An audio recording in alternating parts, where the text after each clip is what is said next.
Cuando el analista me mostró las grabaciones de las llamadas del secuestro de mi hijo, sentí que el piso se abría bajo mis pies. «Señora Elena», me dijo con voz grave, «alguien que conoce muy bien a su familia está detrás de esto».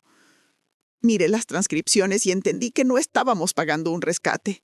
Estábamos financiando un asesinato. ¿Y el traidor? Había estado comiendo en mi mesa durante años. Antes de contarte todos los detalles, quiero darte las gracias por estar presente. También asegúrate de estar suscrita o suscrito al canal y escribe en los comentarios desde qué parte del mundo me escuchas. Mi nombre es Elena García. Tengo 68 años y durante 40 años construí junto a mi esposo Roberto una empresa familiar que llegó a valer millones. No lo digo para presumir, lo digo porque ese dinero, ese éxito que tanto nos costó, casi nos cuesta la vida de nuestro único hijo. Roberto y yo somos los miembros de la junta directiva de nuestra empresa. Llevamos años preparando una transición suave hacia el retiro. Queríamos viajar, disfrutar, pasar tiempo con la familia. Teníamos todo planeado. Nuestro hijo Miguel tiene 42 años. Es brillante, trabajador, dedicado. Desde joven mostró interés en la empresa. Lo preparamos para tomar las riendas. Estudió administración, hizo una maestría y regresó hace 15 años. Su título era director operativo, pero era mucho más. Era el futuro de todo lo que habíamos construido. Hace 4 años, Miguel nos presentó a Teresa. Se habían conocido en una conferencia de negocios. Teresa era encantadora. Tenía 39 años entonces.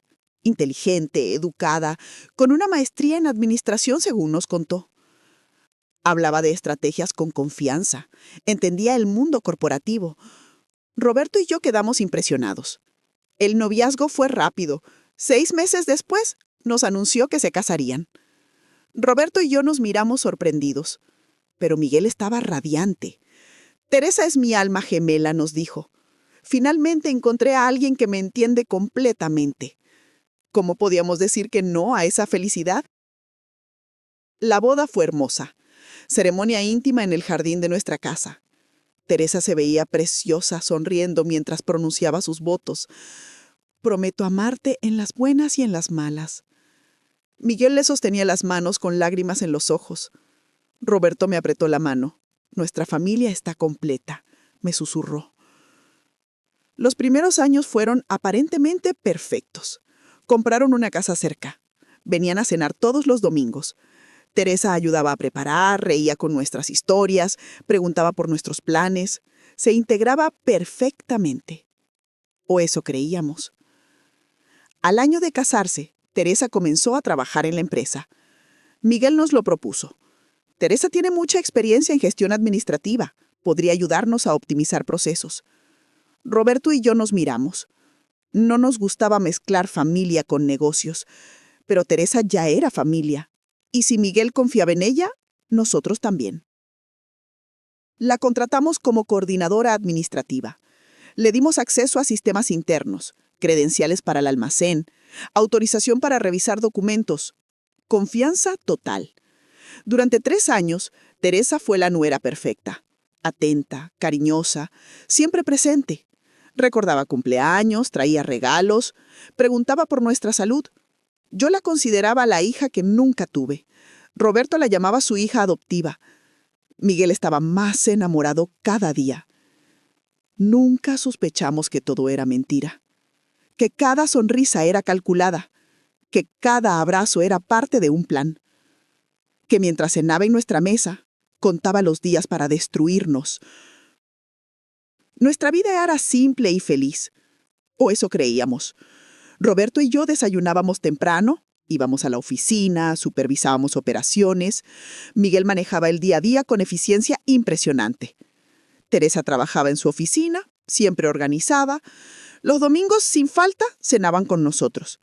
Esa era nuestra rutina, nuestra normalidad. Y entonces, un miércoles de octubre, toda esa normalidad explotó. Miguel desapareció. Y nuestra pesadilla comenzó. Fue un miércoles normal. Roberto y yo llegamos a la oficina a las 8 como siempre. Teníamos junta a las 9:30. Miguel debía presentar resultados del tercer trimestre. Él nunca llegaba tarde. A las 9 su silla seguía vacía. Lo llamé, apalado. Mensaje sin respuesta. Roberto intentó también. Nada. Miguel era obsesivamente puntual. Si iba a llegar tarde, siempre avisaba. Llamé a Teresa. Contestó al tercer timbre. «Buenos días, Elena», me dijo con voz normal.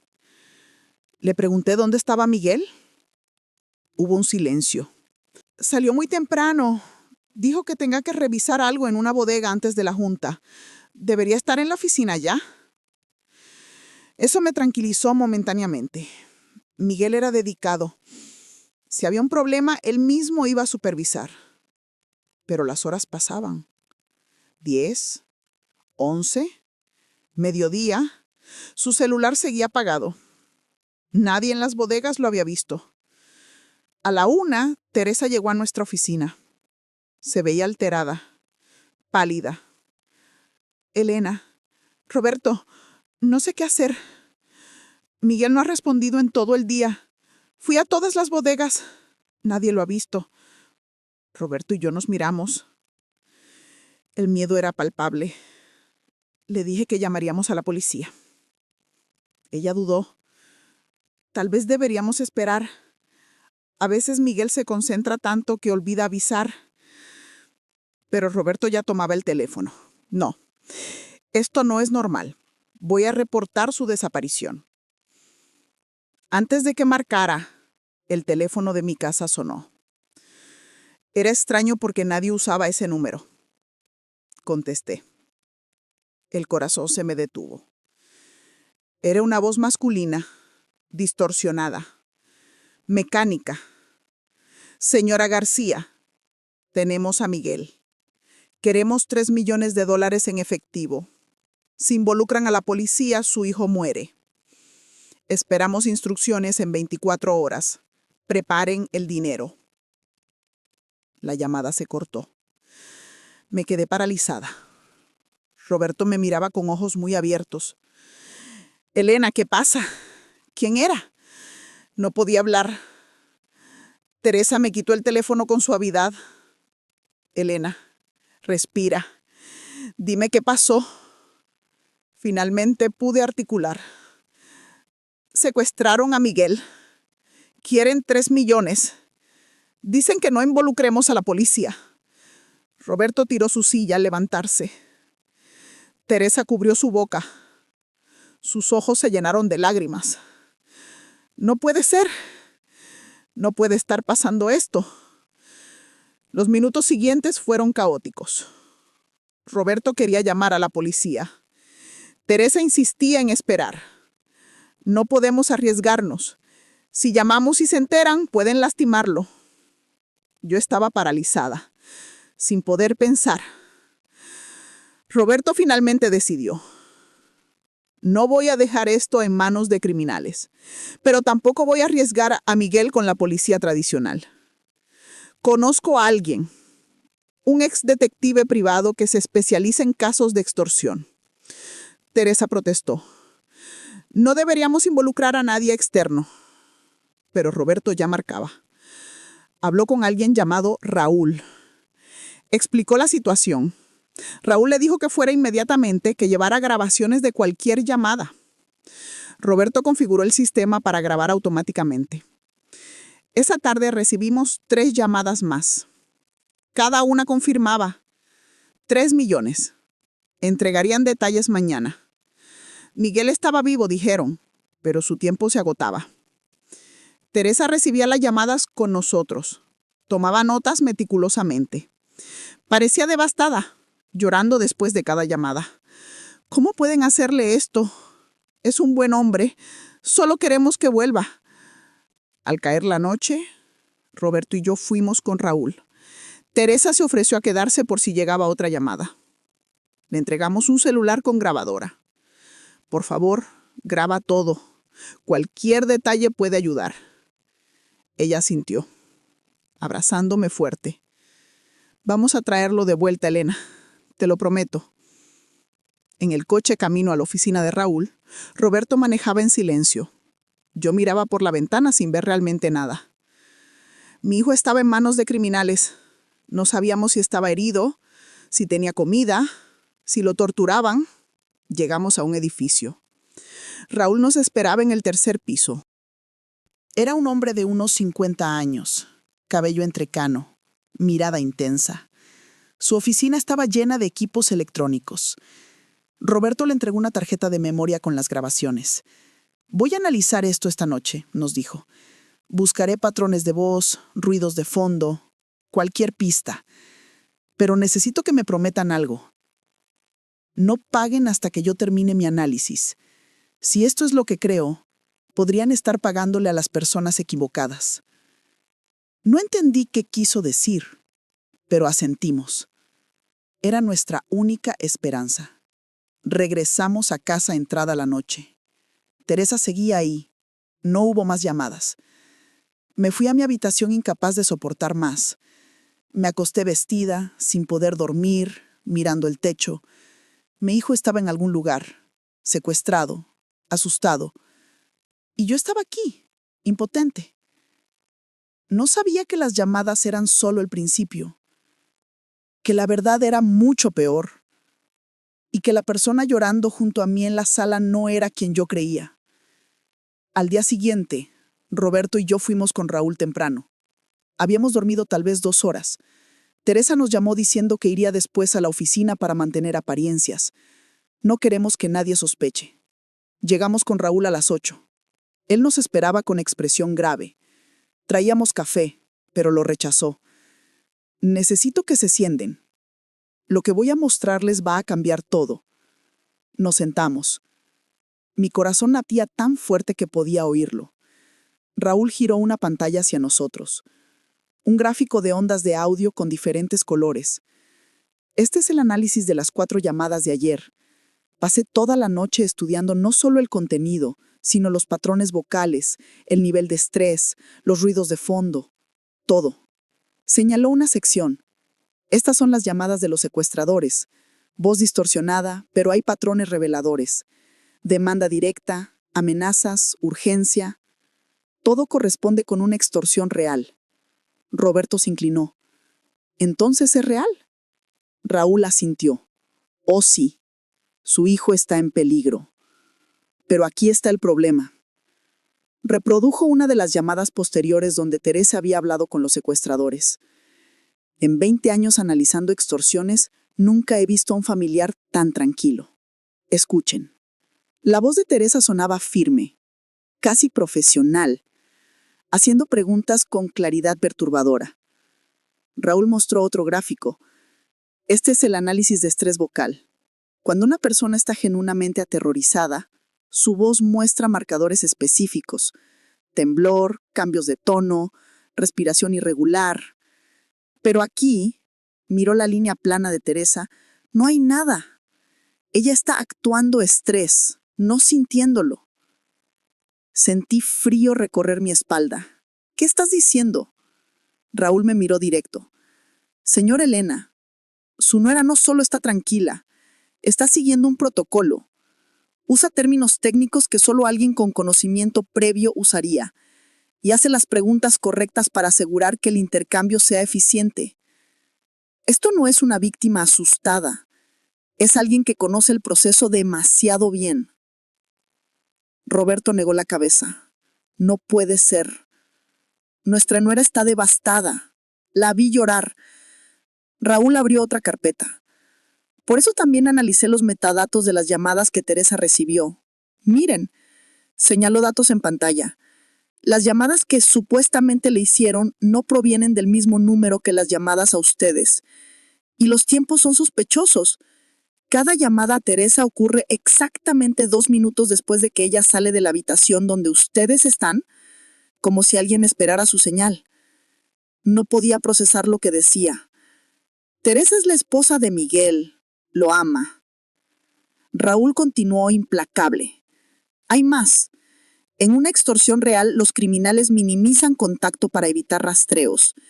Pero aquí han llamado 6 veces en 24 horas. Y cada vez, Es Teresa quien sugiere qué preguntas hacer, qué información dar.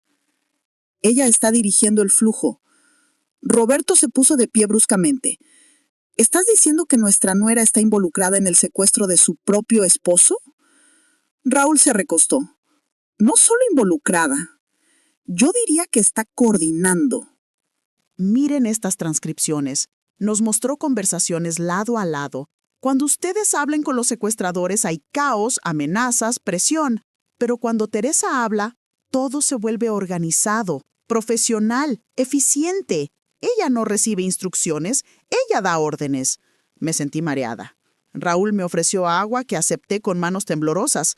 Sé que esto es devastador, pero necesitan entender la gravedad. Si Teresa está involucrada, el peligro viene de dentro y eso cambia todo. Le pregunté cómo podía estar seguro. Raúl enumeró. 1. Su análisis vocal es inconsistente con una víctima real. 2. Su conocimiento del protocolo es demasiado preciso. 3. Los patrones de llamada sugieren coordinación. 4. Encontré algo en el audio de fondo. Reprodujo un segmento amplificado. Se escuchaba débilmente un mensaje de texto siendo recibido, seguido de teclas presionadas. Ella enviaba mensajes mientras supuestamente hablaba con secuestradores. Roberto caminaba de un lado a otro. Si esto es cierto, Miguel está en peligro aún mayor, porque ella tiene acceso a todo. Conoce nuestras finanzas, horarios, sistemas. Raúl asintió. Exactamente. Y hay algo más. Si ella está dispuesta a hacer esto, la pregunta es, ¿por qué? Dinero, obviamente, pero 3 millones de rescate no justifican este riesgo. Tiene que haber algo más. Me sentí como si el mundo se desintegrara. 4 años. 4 años fingiendo, cenando en nuestra mesa, trabajando en nuestra empresa, durmiendo con nuestro hijo. Todo mentira. Raúl se inclinó. Señora Elena, necesito que entiendan algo crucial. No pueden confrontarla. Si sospecha que ustedes saben, Miguel está en peligro inmediato. Los cómplices podrían eliminarlo para borrar evidencia. Necesitamos involucrar a la unidad antisecuestros y sin que Teresa se entere. Roberto se detuvo. ¿Cómo? Ella está en nuestra casa ahora. Raúl ya tenía un plan. Ustedes van a actuar completamente normal. Van a decirle que estoy analizando, pero que tardará días. Van a mostrar desesperación, pedirle apoyo, hacerla sentir en control. Mientras tanto, yo coordino con antisecuestros. Pero es crucial que no sospeche nada. Nada en absoluto. Nos fuimos en shock. El trayecto fue en silencio. Cuando llegamos, Teresa estaba viendo televisión. Sus ojos rojos como si hubiera llorado. Se levantó al vernos. ¿Qué dijo el analista? ¿Puede ayudar? ¿Puede encontrar a Miguel? Tuve que usar cada gramo de control para no gritarle. Dice que está analizando, pero puede tardar días. Teresa asintió abrazándome. Está bien. Miguel es fuerte. Va a estar bien. Mientras me abrazaba, sentía su corazón latir con calma. No había ansiedad, no había miedo real, solo actuación. Esa noche, después de que Teresa se fue, me desmoroné. Lloré en brazos de Roberto durante horas. La persona en quien más confiábamos nos estaba destruyendo desde adentro y teníamos que seguir actuando. Sonreír, abrazar, fingir que confiábamos mientras lo sabíamos todo. Roberto me sostuvo. Vamos a recuperar a Miguel y vamos a asegurarnos de que ella pague por cada segundo. Te lo prometo. Me aferré a esa promesa. El día después de descubrir la verdad fue uno de los más difíciles. No por lo que tenía que hacer, sino por lo que tenía que fingir. Desperté sin haber dormido. Roberto igual. Hoy empieza nuestra actuación, dijo. Tenemos que ser convincentes. Antes de que Teresa llegara, Raúl me había enviado un paquete encriptado, el análisis completo. Lo descargué, lo copié en 3 lugares. Una USB en mi caja fuerte personal. La segunda en una cuenta de nube que solo Roberto y yo conocíamos. La tercera al doctor Mendoza, nuestro abogado de 40 años. Llamé al doctor Mendoza. Necesito que guardes algo. Es urgente y confidencial. Él escuchó mi tono y no hizo preguntas. Envíamelo. Le envié el paquete con una nota. Si no tienes noticias en 48 horas, llévalo a la unidad antisecuestros. Respondió inmediatamente. Entendido. Está asegurado. También escribí un documento esa mañana. Todo lo que había pasado. Desaparición, llamadas, descubrimiento de Raúl sobre Teresa. Cada detalle, con fechas, horas, transcripciones. Si algo nos pasaba, alguien tenía que saber la verdad. Ese documento fue a la Caja Fuerte, La Nube y al doctor Mendoza. Teresa llegó a las 9 con café y pan. Pensé que necesitarían fuerzas. ¿Cómo durmieron? La miré y mentí. Horrible. No puedo dejar de pensar en Miguel. Ella asintió, ojos llenos de lágrimas actuadas. Yo tampoco, pero tenemos que mantener la esperanza. Mientras desayunábamos, actué desesperada. Le pregunté qué debíamos hacer. Ella tomó control. Deberíamos reunir el dinero. 3 millones en efectivo no se consigue de un día para otro. Necesitamos contactar al banco. Roberto intercambió mirada conmigo. Teresa estaba haciendo exactamente lo que Raúl predijo, tratando de apresurar el pago. Roberto le dijo que ya había hablado con el banco, que tardaría días. Teresa frunció el ceño. Días podrían ser demasiado. Los secuestradores dijeron 24 horas. Roberto mantuvo calma. El banco necesita tiempo. No podemos apresurar eso. Teresa pareció aceptarlo, pero noté tensión en su mandíbula. Mientras revisaba su teléfono, Roberto salió. Supe que llamaba a Raúl. Mantuve a Teresa ocupada hablando sobre Miguel, compartiendo memorias, fingiendo buscar consuelo. Es un buen hombre, no merece esto. Teresa me tomó la mano. Lo sé. Por eso vamos a hacer todo por traerlo de vuelta. Su teléfono vibró. Lo miró rápido y lo guardó. Vi que era un mensaje. Lo borró inmediatamente. Roberto regresó y hizo una señal, casi imperceptible. Era hora. Teníamos que reunirnos con antisecuestros sin que Teresa supiera. Le dijimos que íbamos al banco, que algunos documentos requerían firma física. Ella se ofreció a acompañar. No, quédate aquí, dijo Roberto. Por si llaman, necesitamos que alguien esté disponible. Teresa pareció satisfecha. Salimos y manejamos a una ubicación que Raúl envió, un edificio gubernamental.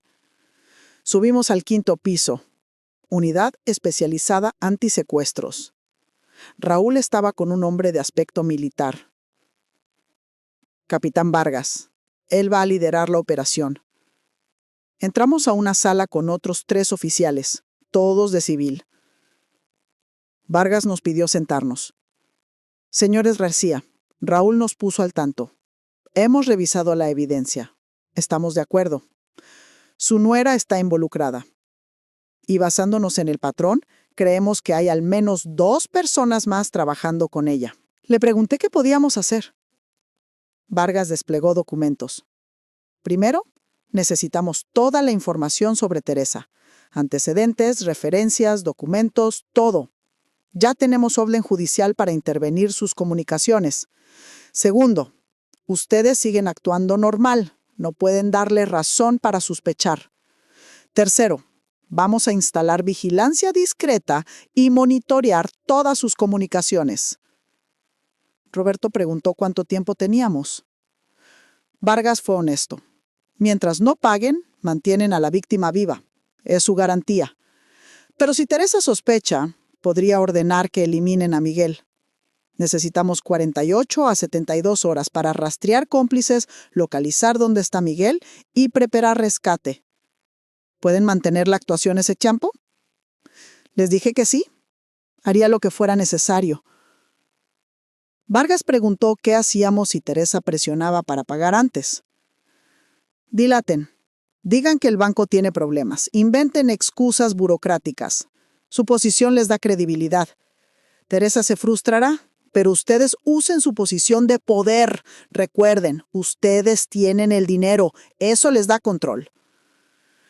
Firmamos documentos dando autorización para intervenir comunicaciones, acceder a registros de la empresa e instalar vigilancia. Vargas nos aseguró máxima discreción. Mi equipo es el mejor. Hemos manejado casos más complejos. Vamos a traer a su hijo de vuelta. Solo confíen y sigan actuando. Antes de irnos, Raúl nos llevó aparte.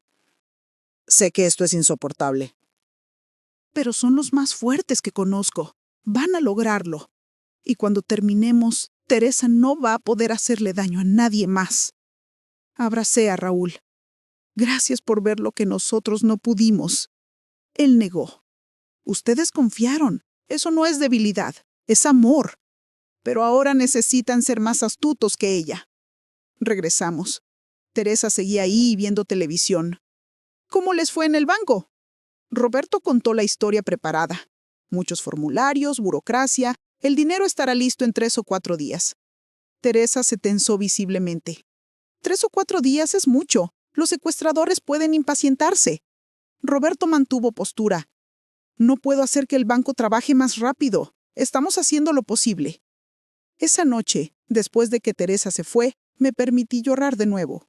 Pero era diferente. Ya no solo miedo, era rabia. Rabia por la traición, por cada mentira, por cada falsa sonrisa. Roberto me abrazó. En unos días esto habrá terminado y ella va a pagar por cada lágrima. Me aferré a esa promesa mientras trataba de dormir.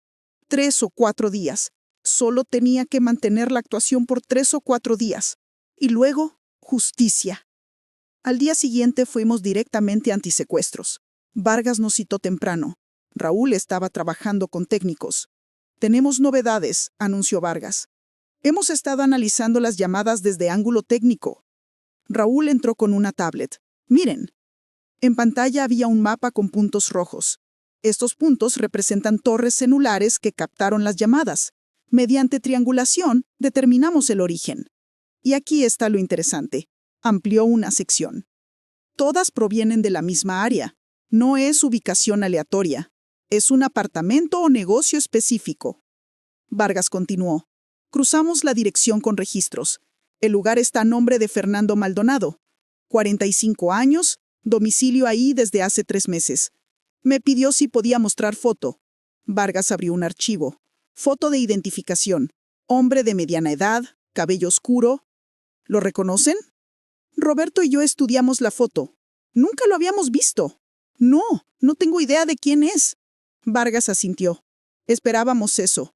Pero Fernando Maldonado tiene historial en seguridad privada, experto en comunicaciones y sistemas electrónicos, y hace 6 meses trabajó para una empresa de seguridad contratada por su compañía para actualizar sistemas.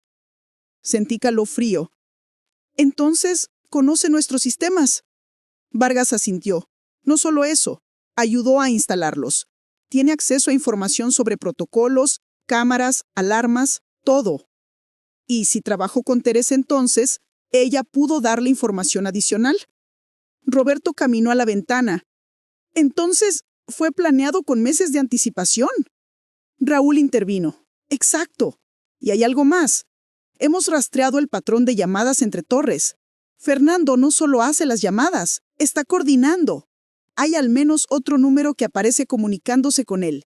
Todavía no lo hemos identificado, pero estamos trabajando. Le pregunté a Vargas qué seguía. Ahora que sabemos quién es Fernando y dónde está su base, vamos a instalar vigilancia, pero no podemos allanar aún. Necesitamos establecer la conexión con Teresa de manera irrefutable. Y más importante, encontrar dónde tienen a Miguel. Fernando no va a tenerlo en ese apartamento. Tiene que haber otra ubicación. Raúl agregó, por eso seguimos investigando. Cada pieza nos acerca más. La pregunta es, ¿cómo Teresa y Fernando se conocieron? Si establecemos esa conexión, tendremos más claridad. Vargas nos miró. Necesito que revisen algo. Tienen cámaras de seguridad en su empresa, ¿correcto? Asentí. En todas las instalaciones. Bien, necesito acceso a grabaciones de los últimos 30 días. Específicamente del almacén de suministros. Roberto preguntó por qué. Vargas explicó. En secuestros internos, los perpetradores usan recursos de la víctima. Si mantienen a Miguel en algún lugar, necesitan suministros, cuerdas, candados, alimentos. Es más fácil tomarlos de su empresa que comprarlos. Quiero verificar si Fernando o Teresa accedieron a ese almacén recientemente.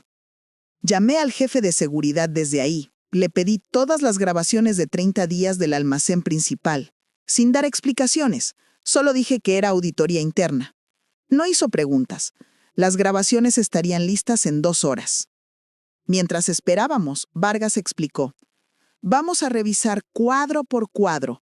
Si encontramos algo, tendremos evidencia de premeditación. También necesito que me digan todo sobre los accesos de Teresa. ¿Qué credenciales tiene? ¿A qué sistemas puede acceder? Roberto sacó su teléfono.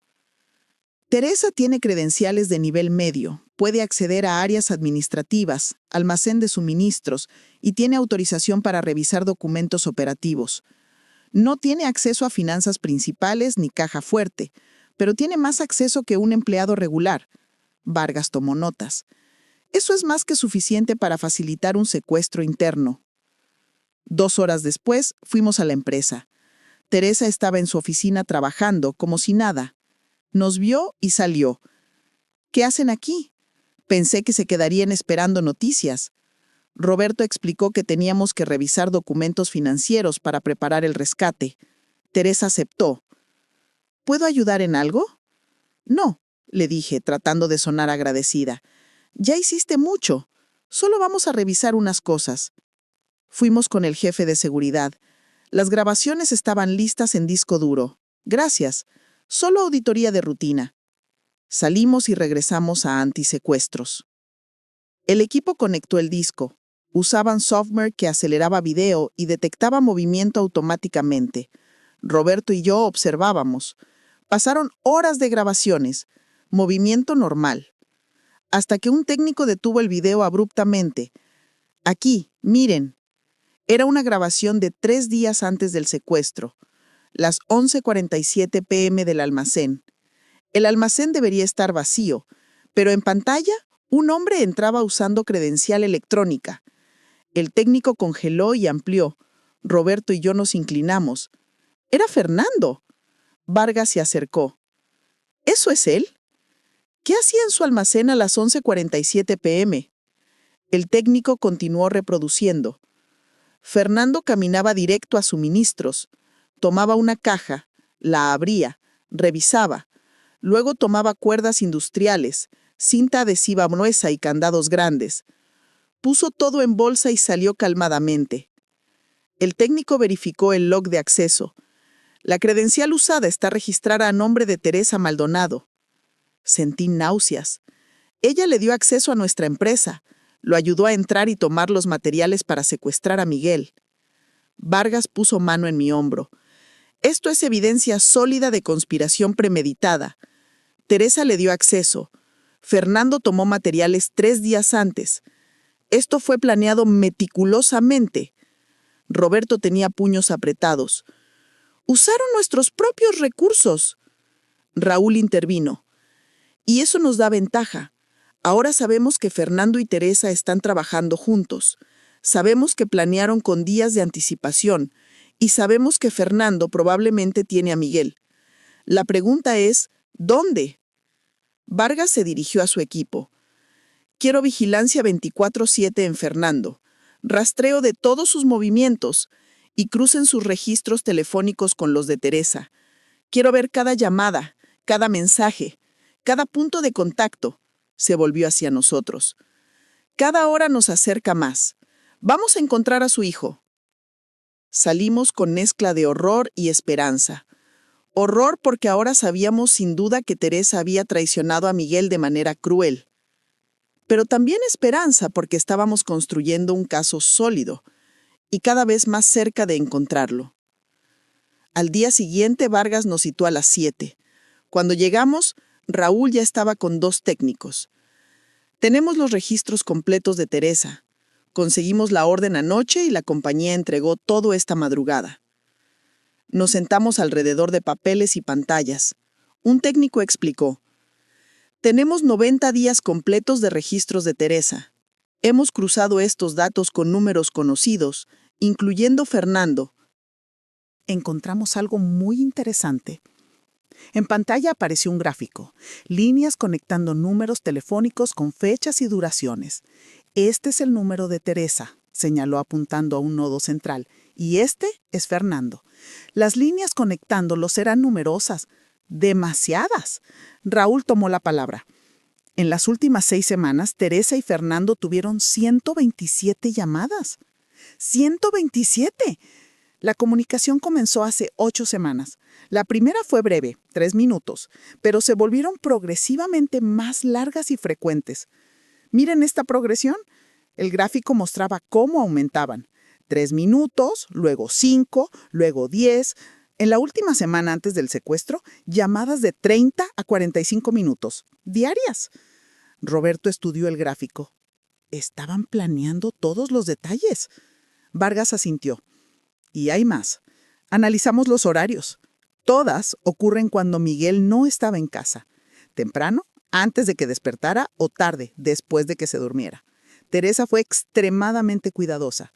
El técnico abrió otra pantalla. También recuperamos mensajes de texto. Los no encriptados estaban en respaldo de nube. Teresa había borrado todos de su teléfono, pero no sabía que quedaban copias en servidor. Mostró varios mensajes. Fernando, ¿todo listo para el miércoles? Teresa, él sale temprano, 7:15 a.m. como siempre. Fernando, equipo confirmado. Teresa, recuerda, sin lastimarlo hasta después del pago. Sentí que me ahogaba. ¿Sin lastimarlo hasta después del pago? Estaban planeando no solo secuestrarlo, sino hacerle daño después de cobrar. Roberto tomó mi mano. Elena, respira. Necesitamos mantener calma. Asentí, tratando de controlar respiración. Vargas continuó con voz seria. Estos registros confirman intención de daño después del pago. Eso cambia la clasificación. Ya no es solo secuestro y extorsión. Es conspiración para homicidio. Le pregunté si esto era suficiente para arrestar a Teresa ya. Él negó. Entiendo su urgencia. Pero si arrestamos a Teresa ahora, sus cómplices podrían entrar en pánico y eliminar a Miguel inmediatamente. Necesitamos localizarlo primero. Una vez que sepamos dónde está y tengamos un plan de rescate, entonces arrestamos a todos simultáneamente. Raúl agregó, pero estos registros nos dan algo crucial. Ahora sabemos cuándo empezó la conspiración. 8 semanas. Eso nos permite buscar otros patrones. Transacciones financieras inusuales, cambios en rutinas, cualquier cosa que comenzó hace 8 semanas. Roberto recordó algo. Hace unas semanas, tal vez 6, Teresa mencionó que necesitaba actualizar seguros. Nos hizo firmar documentos. Dijo que era rutina recomendada por nuestro asesor. Vargas enderezó. ¿Qué tipo de seguros? Roberto se concentró. Seguros de vida. Para Miguel específicamente. Dijo que era para proteger a la familia. Vargas intercambió mirada con Raúl. Necesitamos ver esos documentos. Ahora. Le dije que podía llamar a nuestro abogado. Él tiene copias de todo lo que firmamos. Llamé al doctor Mendoza. Doctor, necesito que revise inmediatamente documentos de seguros que firmamos en últimas 8 semanas, especialmente seguros de vida de Miguel. Es urgente. Doctor Mendoza, confundido pero cooperativo, prometió revisar y llamar en 1 hora. Mientras esperábamos, Vargas nos mantuvo informados sobre vigilancia de Fernando. Tenemos equipos observando. Ha salido 2 veces en 24 horas, ambas a comprar alimentos. Mucha comida para una persona, suficiente para 2 o 3. Eso sugiere que está alimentando a alguien más. Le pregunté si podían seguirlo. Vargas explicó que lo hacían discretamente, pero Fernando era cuidadoso. No nos ha llevado a segunda ubicación todavía, pero seguiremos intentando. El teléfono de Vargas sonó. Doctor Mendoza, puso altavoz. Doctor, ¿qué encontró? La voz de Mendoza sonaba grave. Elena, Roberto, necesitan saber algo. Revisé los documentos que firmaron hace 6 semanas. Teresa actualizó la póliza de vida de Miguel.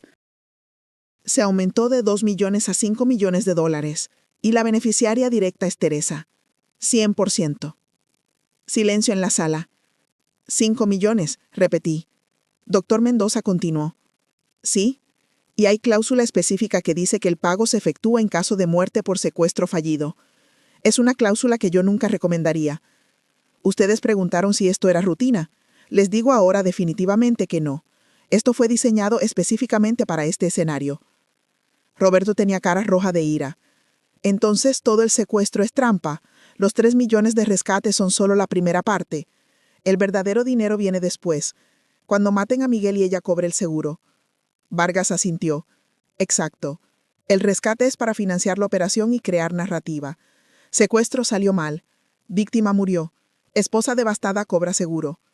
Teresa se habría quedado con 8 millones en total, más cualquier herencia que Miguel le dejara. Le pedí al doctor Mendoza que enviara todos esos documentos inmediatamente.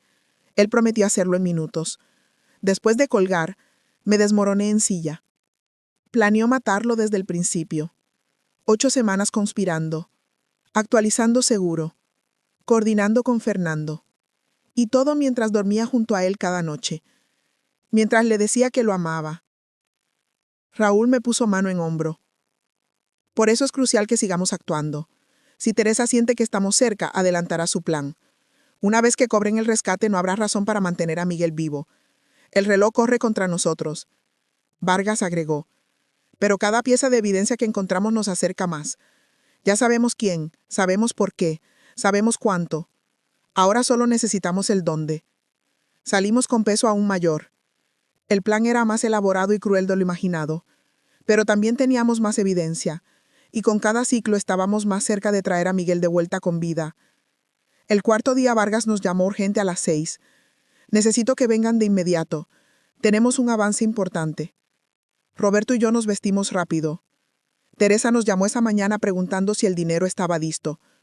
Roberto le mintió diciendo que el banco había tenido complicaciones, pero estaría listo al final del día. Ella se frustró, pero no pudo hacer mucho. Cuando llegamos, Raúl estaba con un equipo de expertos en telecomunicaciones. Trabajamos toda la noche y finalmente logramos algo. En pantalla había un mapa con diferentes áreas marcadas. Explícanos qué estamos viendo, pidió Roberto. Un técnico tomó control. Hemos estado analizando no solo el origen de llamadas, sino metadatos más profundos. Potencia de señal, torres usadas, tiempo de conexión, interferencias. Todo esto nos permite triangular no solo área general, sino ubicaciones mucho más específicas. Señaló zona marcada en rojo. Todas las llamadas después de filtrar ruido técnico provienen de esta área. Zona industrial al norte. Vargas continuó. Más específicamente, basándonos en potencia de señal y características de interferencias, creemos que las llamadas se originan desde el interior de concreto, algo como almacén o bodega. Eso reduce opciones significativamente. El técnico amplió el mapa. Cruzamos esto con registros municipales y propiedad de terrenos. En esta zona hay aproximadamente 15 estructuras que coinciden con características. Raúl intervino. Pero podemos reducirlo más. Buscamos estructuras que cumplan ciertos criterios. Primero, deben estar al menos parcialmente desocupadas para mantener a alguien sin ser detectados. Segundo, deben tener acceso vehicular discreto. Tercero, deben estar lo suficientemente aisladas para que gritos no sean escuchados. Aplicando estos filtros nos quedamos con 3 ubicaciones posibles. En pantalla aparecieron 3 marcadores. El técnico los numeró. Ubicación 1, bodega de textiles que cerró hace 6 meses. Ubicación 2, almacén de maquinaria industrial operando al 50%. Ubicación 3. Complejo de almacenaje logístico donde varias unidades están vacías. Cualquiera podría ser donde tienen a Miguel. Le pregunté a Vargas cómo sabrían cuál. Él explicó el plan. Vamos a hacer reconocimiento discreto en las 3. Equipos de vigilancia van a monitorear actividad en cada ubicación. Buscamos patrones. Entregas de comida, vehículos que entran y salen, cualquier señal de ocupación inusual. Esto puede tomar 24 a 48 horas, pero nos dará la respuesta. Roberto preguntó qué pasaba si Teresa presionaba para pago antes. Vargas fue directo. Entonces tendrían que dilatar más, inventar otra crisis bancaria, lo que sea necesario. Porque si pagamos antes de saber dónde está Miguel, perdemos nuestra única ventaja. Una vez que tengan el dinero, No hay incentivo para mantenerlo vivo. Raúl agregó: Teresa va a presionar duro. Ya llevamos 4 días. Ella esperaba que fuera más rápido.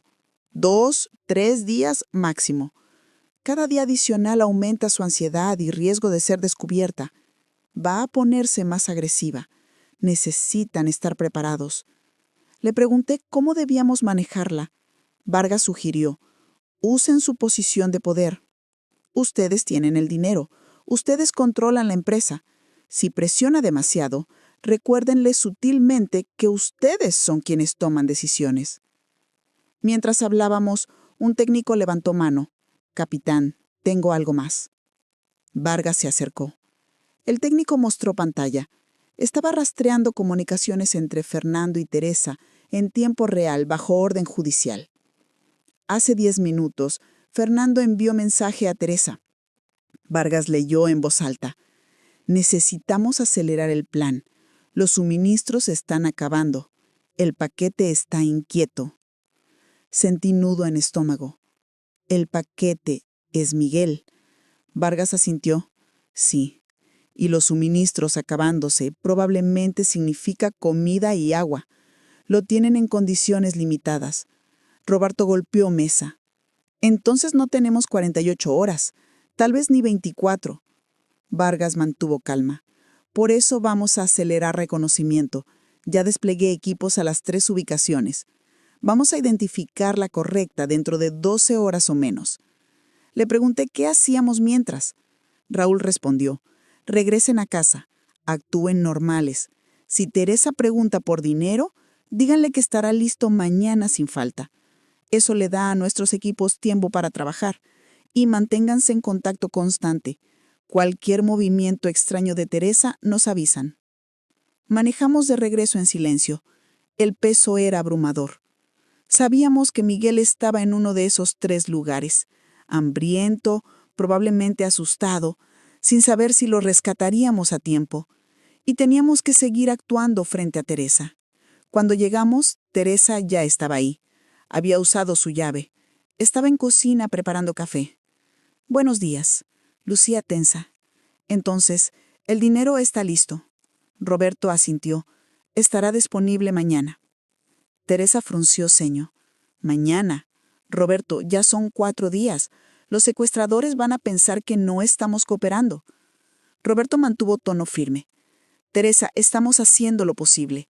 3 millones en efectivo no aparecen mágicamente. El banco tiene procedimientos. Teresa se acercó. Entiendo eso, pero Miguel está allá afuera. Cada día que pasa es un día más de sufrimiento. ¿No podemos simplemente acelerar algo? Intervine. Teresa, todos queremos que Miguel vuelva, pero si apresuramos el banco y algo sale mal con el dinero, los secuestradores podrían reaccionar mal. Es mejor hacerlo bien que hacerlo rápido. Teresa nos miró a ambos. Había algo en sus ojos. Difícil de describir. Cálculo, frustración, pero no miedo genuino por Miguel. Eso era lo que faltaba. Está bien, finalmente dijo. Mañana entonces, sin falta. Roberto asintió, sin falta. Esa tarde Vargas nos llamó. Tenemos actividad en ubicación 2, el almacén de maquinaria industrial.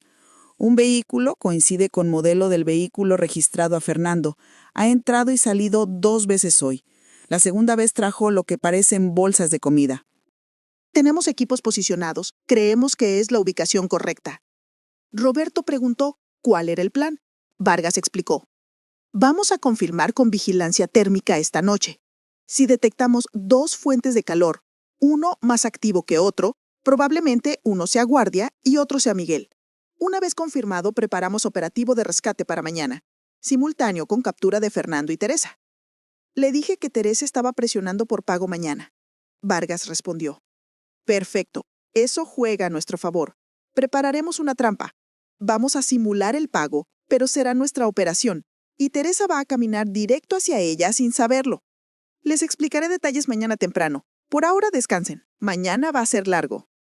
Esa noche casi no dormimos. Sabíamos que Miguel estaba en ese almacén, a kilómetros de distancia, tan cerca y tan lejos.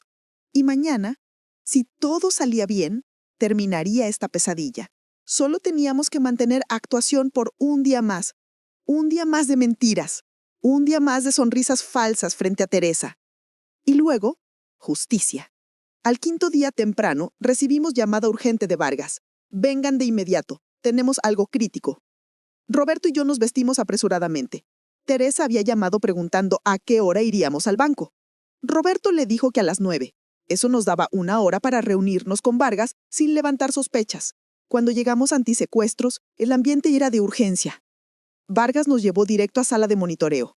Había técnicos con audífonos, pantallas mostrando formas de onda de audio. Siéntense, esto acaba de pasar hace 20 minutos. Un técnico reprodujo grabación. Era llamada entre dos hombres, Vargas explicó.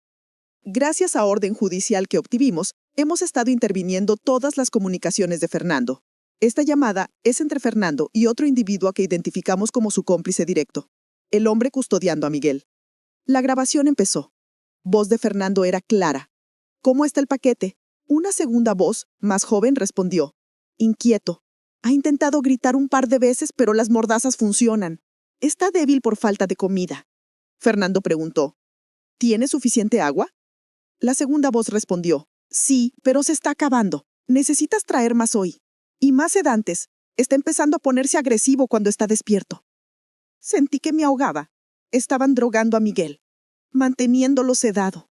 Roberto apretó mi mano fuerte. La grabación continuó. Fernando dijo algo que hizo que mi sangre se helara. Necesitamos acelerar el plan. La familia está tardando demasiado con el dinero. La patrona está impacientándose. El cómplice preguntó, ¿qué tan pronto? Fernando respondió, mañana a más tardar. Una vez que tengamos el dinero, procedemos con la limpieza. La grabación terminó. Vargas detuvo audio. Ahí lo tienen. Procedemos con la limpieza. Eso es código. Significa que van a eliminar a Miguel una vez que cobren el rescate. Y la patrona, obviamente, se refiere a Teresa. Ella es quien da las órdenes. Raúl agregó, esta grabación es evidencia irrefutable de conspiración para homicidio. La intención es clara. Roberto preguntó sobre el segundo hombre. ¿Quién es? Vargas abrió archivo. Ya lo identificamos. Se llama Juan Pérez, 32 años. Tiene antecedentes menores por robo y fraude. Operador de bajo nivel que probablemente Fernando reclutó para hacer el trabajo sucio. Es quien está físicamente con Miguel en el almacén. Le pregunté a Vargas cuánto tiempo teníamos. Él fue directo. Basándonos en esa conversación, van a actuar dentro de 24 a 36 horas. Si pagamos el rescate hoy o mañana, van a ejecutar el plan inmediatamente después. Por eso tenemos que actuar primero. Raúl explicó. Esta grabación nos da el último elemento que necesitábamos. Intención clara, calendario de ejecución y confirmación de que Miguel está en ese almacén con Juan Pérez. Ahora podemos diseñar el operativo final. Vargas desplegó mapa del almacén. Esta es la ubicación confirmada. Anoche usamos equipo térmico y detectamos 2 personas dentro de sección este. Una se mueve libremente, la otra está inmóvil. Esa es Miguel. Tenemos las plantas del edificio. Sabemos los puntos de entrada y salida. Y tenemos equipo SWAT listo. Roberto preguntó cuál era el plan. Vargas explicó. Operación en 2 frentes. Frente 1. Capturamos a Fernando y Teresa cuando intenten hacer el intercambio del dinero. Frente 2. Simultáneamente, equipo SWAT entra al almacén y rescata a Miguel. Tiene que ser al mismo tiempo, porque si arrestamos a uno sin el otro, podrían alertarse mutuamente. Le pregunté cómo íbamos a traer a Teresa al intercambio. Vargas sonrió levemente. Ahí es donde ustedes entran. Van a llamar a Teresa y decirle que el dinero está listo. Van a decirle que los secuestradores dieron instrucciones para el intercambio esta tarde. Y van a pedirle que los acompañen. Sentí nudo en estómago. ¿Pedirle que nos acompañe? ¿Por qué aceptaría? Raúl explicó. Porque Teresa no puede resistirse a estar en control. Ella querrá supervisar que todo salga según su plan. Y ustedes van a apelar a su ego. Van a decirle que están aterrados, que necesitan su apoyo emocional, que no pueden hacer esto solos. Vargas agregó. Y hay algo más. Necesitamos capturarla dando una última orden. Alguna comunicación con Fernando que podamos grabar donde ella confirme su participación activa. Su coche va a estar equipado con micrófonos miniatura y cámaras ocultas. Todo lo que Teresa diga o haga será grabado. Roberto preguntó qué pasaba si Teresa sospechaba y se negaba. Vargas fue honesto. Entonces tenemos que arrestarla sin esa última evidencia. Pero con todo lo que ya tenemos, grabaciones, registros telefónicos, la póliza del seguro, es suficiente para condenarla. La participación en el intercambio solo haría el caso perfecto. Salimos con plan claro pero aterrador. Teníamos que convencer a Teresa de entrar en trampa. Y mientras lo hacíamos, un equipo SWAT estaría entrando al almacén para rescatar a Miguel. Todo tenía que salir perfecto. Regresamos a casa. Teresa nos esperaba. Entonces, ¿vamos al banco? Roberto asintió. Sí, el dinero está listo. Y hay algo más. Los secuestradores llamaron. Quieren hacer el intercambio hoy a las 5. Teresa se tensó, pero trató de ocultarlo. ¿Hoy? Eso es pronto. ¿Dónde? Roberto dio la dirección que Vargas instruyó. Un parqueo abandonado cerca de zona industrial. Teresa asintió. Está bien, voy a prepararme para acompañarlos. Aquí actuamos según el plan de Raúl. Intervine con voz temblorosa. Teresa, no sé si pueda hacer esto. Estoy aterrorizada. ¿Qué tal si algo sale mal? ¿Qué tal si lastiman a Miguel cuando vean el dinero? Teresa me abrazó. Su actuación era perfecta. Elena, va a estar bien. Yo voy a ir con ustedes. Me van a ver ahí y sabrán que la familia está unida. Roberto agregó. Teresa, te necesitamos ahí. No podemos hacer esto solos. Eres la esposa de Miguel. Tu presencia importa. Teresa asintió con determinación. Por supuesto que voy. Somos familia. Enfrentamos esto juntos. Mientras decía eso, vi en sus ojos no amor, sino satisfacción. Ella creía que todo salía según su plan. No sabía que caminaba directo hacia su captura. Pasamos el día preparándonos. En realidad, coordinando con Vargas cada detalle. Técnicos vinieron discretamente mientras Teresa estaba en la oficina y equiparon nuestro coche con micrófonos miniatura y cámaras ocultas. También instalaron rastreador GPS en el bolso de Teresa cuando ella lo dejó en sala por un momento. A las 4 nos subimos al coche, yo manejaba, Teresa en pasajero, Roberto atrás con la maleta llena de dinero. En realidad, la maleta tenía dinero real en capas superiores para pasar inspección rápida, pero la mayor parte era papel cortado. Y tenía rastreador GPS oculto en el fondo. Mientras manejaba hacia el punto, Teresa parecía nerviosa pero controlada. Sacó su teléfono y escribió algo rápidamente. En sala de monitoreo, técnicos estarían viendo ese mensaje en tiempo real. Teresa envió el mensaje y guardó su teléfono. No sabía que acababa de condenarse. Llegamos al parqueo abandonado. Estacioné donde indicaron. Teresa miraba alrededor. ¿Dónde están? Dijeron que estarían aquí, respondió Roberto. Teresa sacó su teléfono de nuevo. Escribió otro mensaje corto. Luego, esperamos. Y entonces, un vehículo oscuro entró al parqueo lentamente. Era Fernando. La camioneta negra se acercó, se detuvo a unos 20 metros. Sentí mi corazón latir tan fuerte que estaba segura de que Teresa podía escucharlo. La puerta del conductor se abrió. Fernando bajó. Era más alto de lo que parecía en fotos. Usaba gorra y lentes oscuros. Caminó hacia nosotros con pasos seguros. Teresa bajó su ventana. Él se acercó y miró dentro del coche. ¿Tienen el dinero? Roberto levantó la maleta desde asiento trasero. 3 millones, como pidieron. Fernando extendió mano. Dénmela. Yo lo detuve. Primero queremos prueba de que Miguel está bien. Fernando se rió sin humor.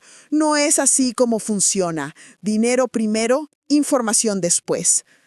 Teresa intervino. Fernando, solo muéstranos algo. Una foto reciente, algo que confirme que está vivo. Me sorprendió que Teresa usara su nombre. Eso confirmaba que se conocían. Fernando la miró por momento largo. Teresa sostuvo su mirada. Finalmente él sacó su teléfono y mostró foto. Era Miguel, amarrado a una silla en lugar oscuro. Se veía demacrado, pero vivo. Lágrimas reales corrieron por mi rostro. «Está vivo», susurré. Fernando guardó su teléfono. Ahora la maleta. Roberto comenzó a abrir puerta trasera. Pero entonces Fernando se detuvo. Levantó la maleta y la sopesó. «Esto está ligero». Roberto mintió. «Son billetes de alta denominación, 500 y $1,000. Abrió maleta parcialmente. Vio billetes reales en superficie. Los examinó rápidamente. Luego cerró maleta. «Cambio de planes. Síganme a otra ubicación. No nos quedamos aquí». Sentí pánico. Eso no era parte del plan. Le pregunté por qué. Fernando fue firme. «Precauciones». O lo hacen o su hijo no vuelve a casa. No teníamos opción. Está bien. ¿A dónde vamos? Fernando subió a su vehículo con la maleta. Síganme y no intenten nada estúpido. Arrancó y comenzó a moverse. Encendí motor y lo seguí. Teresa estaba tensa. ¿Por qué cambió ubicación? No lo sé. Tal vez vio algo que no le gustó. Mientras manejaba, toqué discretamente botón en el volante. Botón de pánico que técnicos instalaron. Señal silenciosa se envió antisecuestros alertando que algo cambió. Manejamos durante 10 minutos. Nos dirigíamos hacia el norte, hacia zona industrial, hacia donde sabíamos que estaba Miguel. Fernando nos llevaba directamente hacia su guarida. En sala de monitoreo, Vargas estaría reorganizando equipos. El rastreador en la maleta les mostraría nuestra ubicación en tiempo real, y GPS en el bolso de Teresa confirmaría que estábamos todos juntos. Equipos SWAT estarían ajustando posición. Teresa sacó su teléfono de nuevo.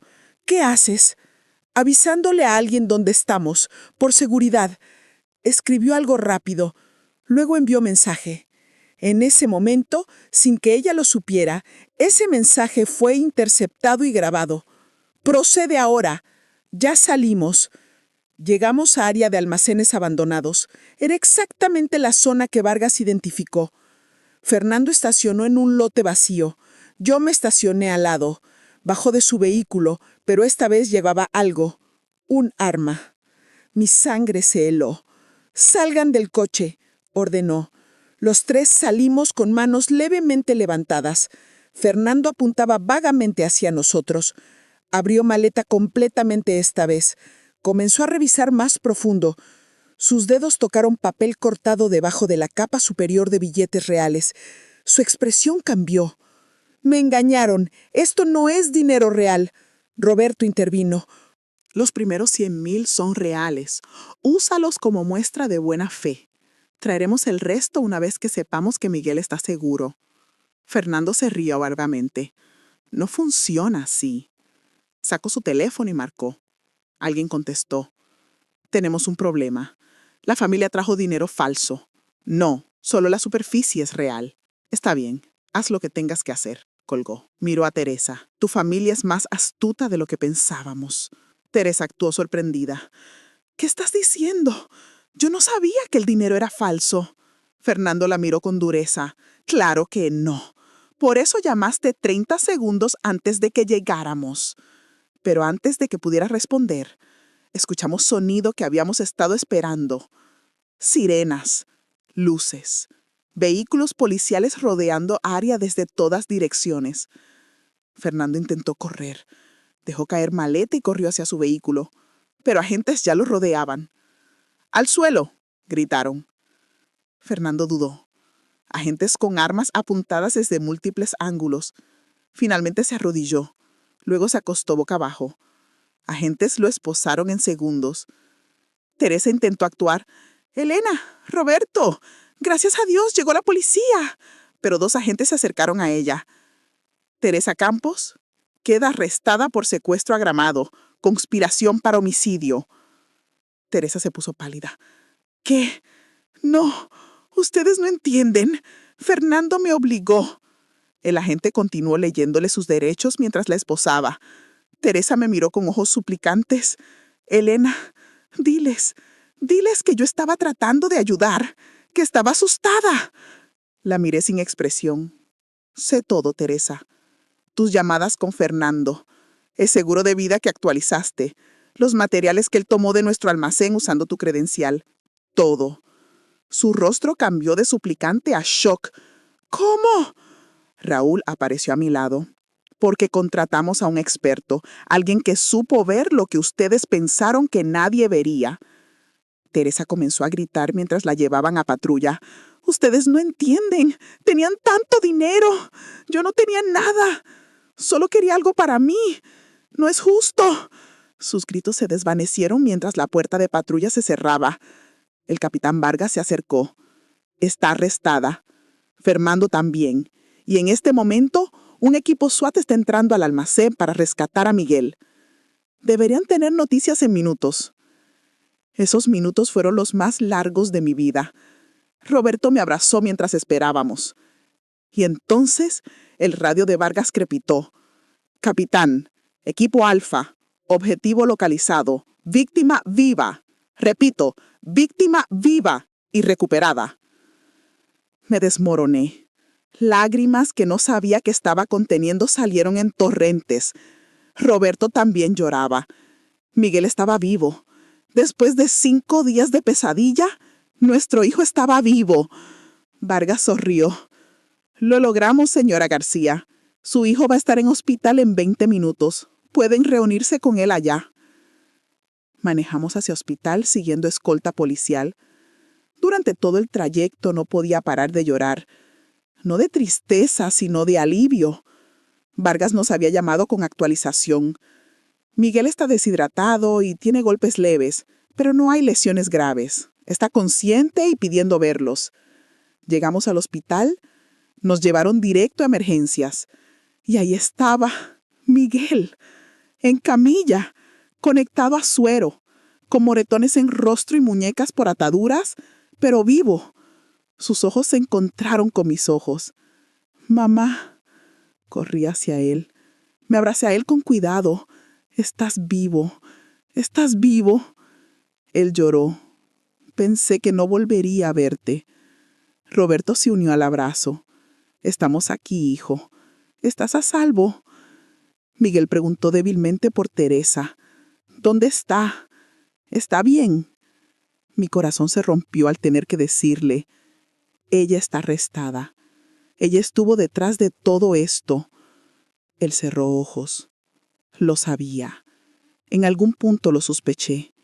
Los secuestradores mencionaron cosas que solo ella sabría, pero no quería creerlo. El doctor nos informó que Miguel se recuperaría completamente. Necesita hidratación, fisioterapia para músculos que se atrofiaron y apoyo psicológico. Pero físicamente va a estar bien. Eso era todo lo que necesitaba escuchar. Esa noche, después de que Miguel se durmió sedado en su habitación, Roberto y yo nos sentamos en sala de espera. Vargas vino a darnos actualización final. Fernando Maldonado y Teresa Campos están bajo custodia. Juan Pérez, el cómplice que estaba con Miguel, también fue arrestado en almacén. Los 3 enfrentan cargos múltiples. Tenemos evidencia suficiente para condenas muy largas. Le pregunté sobre el mensaje que Teresa envió. Vargas sonrió. Ese mensaje es oro puro. Dice exactamente, procede ahora, ya salimos. Enviado al número de Fernando en momento exacto en que ustedes salían para intercambio. Es imposible de defender. Ella estaba coordinando el crimen en tiempo real. Su abogado no va a poder hacer nada con eso. Salimos del hospital entrada la noche. Agotados, pero con paz que no habíamos sentido en días. Nuestro hijo estaba vivo. Los responsables estaban arrestados. Y finalmente, después de 5 días de infierno, podíamos respirar. La pesadilla había terminado, pero sabíamos que lo que venía después, el proceso legal, las revelaciones de cuánto nos habían traicionado, iba a ser otro tipo de prueba, una que enfrentaríamos juntos como familia. 3 días después del rescate, Vargas nos citó a la central. Miguel siguió hospitalizado, recuperándose, pero estable. Nos llevó a una sala llena de evidencias etiquetadas, bolsas plásticas selladas con cuerdas, cinta adhesiva, candados, todo el material usado para mantener a Miguel secuestrado. Un técnico forense nos explicó. Hemos analizado todos los materiales recuperados del almacén.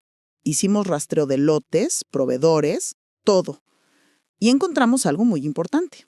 Señaló las cuerdas. Estas cuerdas industriales tienen número de lote específico. Las rastreamos hasta el proveedor original. Abrió archivo en computadora. Estas cuerdas fueron vendidas a su empresa hace 2 meses. Compra autorizada por Teresa Maldonado.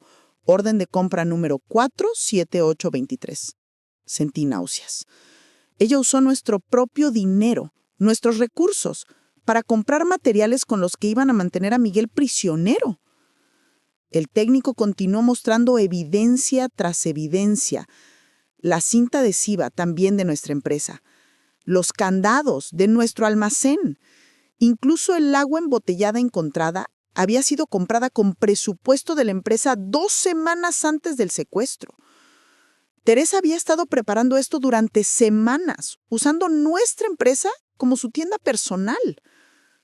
Vargas agregó otro elemento. También analizamos muestras de sangre de Miguel. Encontramos sedantes, benzodiazepinas para ser específicos, administradas en dosis controladas durante los 5 días de cautiverio. Le pregunté qué significaba. El técnico explicó. Significa que lo drogaron deliberadamente para mantenerlo dócil. Las dosis eran suficientemente altas para dejarlo débil y desorientado, pero no tanto como para matarlo. Quien administró estos sedantes sabía exactamente qué estaba haciendo. Vargas mostró más evidencia. Fernando Maldonado tiene certificación como paramédico. Tomó un curso hace 3 años. Sabía cómo drogar sin matar. Todo fue profesional, calculado. El técnico abrió otra carpeta. Esto es lo más perturbador. Decomisamos la laptop de Fernando. En ella encontramos un documento titulado Plan B postpago. ¿Quieren ver el contenido? Roberto asintió, aunque yo no estaba segura de querer saberlo. El técnico abrió el documento. Era un plan detallado, paso a paso, de cómo iban a simular que el secuestro había salido mal. Incluía instrucciones específicas de cómo hacer que la muerte de Miguel pareciera accidental por asfixia, cómo disponer del cuerpo, cómo crear la escena del crimen. Mi estómago se revolvió, me levanté y salí de la sala. Roberto me siguió. En el pasillo, vomité en un basurero. El horror de lo que podía haber pasado me golpeó con fuerza. Roberto me sostuvo. Planearon cada detalle, hasta cómo matarlo y hacer que pareciera accidente. Regresamos a la sala. El técnico tenía algo más. Este documento tiene metadatos. Fue creado hace 7 semanas y tiene múltiples revisiones de 2 usuarios diferentes. Uno es la computadora de Fernando, el otro es una dirección IP registrada a la residencia de Miguel y Teresa. Teresa participó en la creación de este documento. Ella ayudó a planear el asesinato de su propio esposo. Vargas nos mostró la última pieza. Correos electrónicos entre Teresa y un agente de seguros. Teresa preguntando específicamente sobre tiempos de procesamiento de pólizas en caso de muerte por secuestro. El agente respondiendo que típicamente tomaba 72 horas con acta de defunción. Teresa había hecho esa consulta 6 semanas antes del secuestro. Salimos devastados. El nivel de premeditación era aterrador. No fue un crimen de oportunidad, fue un plan elaborado durante meses con cada detalle considerado, cada contingencia planeada. Y Teresa había sido la arquitecta de todo. La mujer que habíamos considerado nuestra hija había orquestado el intento de asesinato de nuestro hijo por dinero. Una semana después del rescate, Miguel ya estaba en casa. Se había mudado temporalmente con nosotros porque no podía soportar regresar a la casa que compartió con Teresa. El fiscal Ramírez nos contactó. Necesito reunirme con ustedes. Hay un desarrollo que cambia el caso significativamente. Fuimos a fiscalía. En sala de juntas, el fiscal esperaba junto a nuestro abogado, doctor Mendoza. El fiscal fue directo.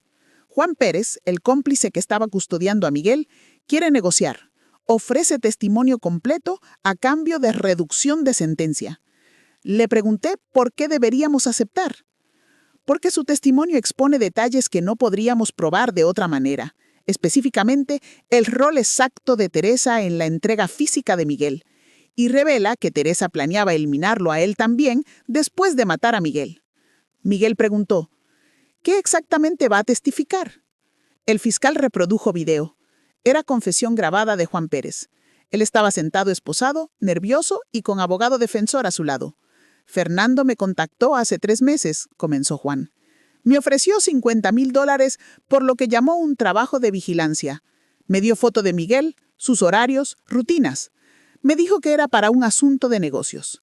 Yo tenía deudas, necesitaba dinero. No hice muchas preguntas. Juan continuó. El día del secuestro, el plan era simple. Yo esperaba en una ubicación específica, pero no fui yo quien atrajo a Miguel ahí. Fue Teresa. Ella lo llamó esa mañana temprano, como a las 7. Le dijo que había tenido un accidente de coche en esa zona, que estaba asustada, que fuera a ayudarla. Miguel, siendo buen esposo, fue inmediatamente. Sentí rabia creciendo. Teresa usó su amor contra él. Juan continuó. Cuando Miguel llegó buscando a Teresa, nosotros lo interceptamos. Éramos dos, yo y otro tipo que Fernando contrató. Lo agarramos, lo metimos en camioneta. Miguel gritaba, preguntando qué estaba pasando, pidiendo ayuda. Y entonces Teresa apareció. Miguel se puso rígido. Juan describió la escena. Teresa salió de donde estaba escondida. Se acercó a la camioneta. Miguel la vio y pensó que la iban a secuestrar a ella también. Empezó a gritar más fuerte, pero Teresa se acercó y lo miró directamente. Le dijo, cito textualmente porque nunca voy a olvidar: «Perdóname, mi amor, es por nuestro futuro». Y entonces cerró la puerta de la camioneta. Miguel tenía lágrimas corriendo por rostro. Yo lo sabía. En algún momento del cautiverio, cuando mencionaron cosas que solo Teresa sabría, sospeché. Pero no quería creerlo. Hasta ahora no lo creía del todo. Juan continuó. Fernando me dijo que después de cobrar el rescate, teníamos que eliminar al testigo, o sea, a Miguel. Yo dije que no, que eso no era parte del trato, que yo no era asesino. Fernando me amenazó, pero yo me mantuve firme. Entonces Fernando llamó a Teresa en altavoz. Juan describió esa llamada. Teresa le dijo a Fernando con voz fría, que me asustó: «Si él no lo hace, hazlo tú, o lo hago yo. No podemos dejar que Miguel viva. Sabe demasiado. Y además, necesitamos que el secuestro parezca que salió mal para cobrar el seguro». Juan continuó. Luego Teresa agregó: «Y asegúrate de que Juan tampoco quede como testigo después. Necesitamos que la escena muestre que todos los secuestradores murieron en un enfrentamiento». El fiscal pausó. ¿Entienden lo que esto significa? Teresa no solo planeaba asesinar a Miguel, planeaba eliminar a todos los testigos. Iba a hacer que pareciera que los secuestradores habían muerto en tiroteo con Miguel y que Miguel había muerto en el proceso. Cobrar seguro como viuda devastada y desaparecer con Fernando y el dinero. Miguel preguntó: ¿entonces Juan me habría matado también? El fiscal negó: no, Juan es muchas cosas, pero no es asesino. Por eso está cooperando. Se dio cuenta de que él también era víctima en el plan de Teresa y Fernando. El doctor Mendoza intervino. Este testimonio es devastador para la defensa de Teresa. No puede alegar que fue manipulada cuando hay grabaciones de ella ordenando el asesinato de su esposo y de los cómplices. Esto garantiza sentencia máxima. Le pregunté cuál sería sentencia de Juan. Con su cooperación completa y dado que no ejecutó violencia directa contra Miguel, estamos ofreciendo 15 años con posibilidad de libertad condicional en 10. Teresa y Fernando enfrentarán sentencias mucho más largas, porque ellos orquestaron todo. Miguel nos miró. Quiero testificar también. Quiero que el juez y el jurado vean lo que ella me hizo. Roberto asintió. Lo harás. Todos lo haremos. Y nos aseguraremos de que Teresa nunca pueda hacerle esto a nadie más. 3 semanas después, recibimos llamada del capitán Vargas y de un agente que no conocíamos. Agente Mónica Ruiz, especialista en delitos financieros de la Unidad de Cooperación Internacional.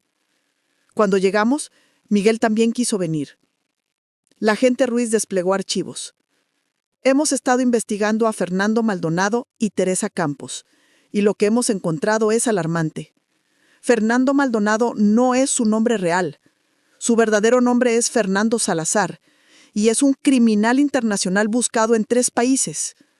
Mostró fotos de diferentes pasaportes. Mismo hombre, diferentes nombres, diferentes nacionalidades. Fernando Salazar ha estado operando durante al menos una década. España 2015, extorsión a empresario por 2 millones de euros. Nunca capturado. Argentina 2017, fraude de seguros por $3 millones. Huyó antes del arresto. México 2019, múltiples secuestros virtuales. Es un profesional, un predador que opera internacionalmente y desaparece antes de que las autoridades lo atrapen. Roberto preguntó cómo Teresa estaba conectada. La agente Ruiz abrió otro archivo. Teresa Campos es un nombre real, pero toda su identidad profesional es fabricada. Su supuesta maestría en administración, falsa. El diploma que les mostró, comprado online. Sus referencias laborales, empresas que ni siquiera existen. Ella construyó una persona completamente ficticia para infiltrarse en su familia. Miguel preguntó de dónde venía Teresa realmente. La gente mostró documentos. Teresa Campos nació en un pueblo pequeño a 3 horas de aquí, sin educación universitaria. Tiene antecedentes de fraudes menores en su provincia natal, estafas a adultos mayores, falsificación de documentos, y hace 5 años, registros muestran que estuvo en un casino donde Fernando también frecuentaba. Creemos que se conocieron ahí. Creemos que Teresa y Fernando son pareja desde antes de conocer a Miguel. La relación de Teresa con su hijo fue una infiltración orquestada desde el inicio. Recordarán que Teresa dijo que conoció a Miguel en una conferencia de negocios. Investigamos esa conferencia. Fue organizada por una empresa de seguridad registrada a Fernando Salazar bajo otro alias. Él arregló el encuentro. Me quedé sin aliento. El noviazgo entero fue falso. Miguel cerró ojos. 4 años de mi vida fueron mentira desde el primer día. La gente asintió. Me temo que sí. El matrimonio fue el objetivo desde el principio. Acceso a su empresa, finanzas, familia. Y probablemente esperaron 4 años para no levantar sospechas, para que la confianza fuera total cuando finalmente ejecutaran el plan. Vargas agregó. Pero hay algo más perturbador. Creemos que esto no es la primera vez que Fernando y Teresa hacen esto. La gente mostró otro archivo. Colombia 2018. Un empresario de Medellín fue secuestrado. Su esposa estaba supuestamente devastada. Pagó el rescate. El empresario fue encontrado muerto 2 días después. La esposa cobró un seguro de vida significativo y desapareció. Nunca fue arrestada porque no pudieron probar su participación. Pero el modus operandi es idéntico al caso de ustedes. Roberto preguntó si creían que esa esposa era Teresa. La gente mostró foto vieja y borrosa. Mujer de espaldas pero con estructura corporal similar a Teresa. No podemos confirmarlo al 100% porque no tenemos huellas dactilares o ADN de esa escena. Pero las similitudes son demasiadas para ser coincidencia.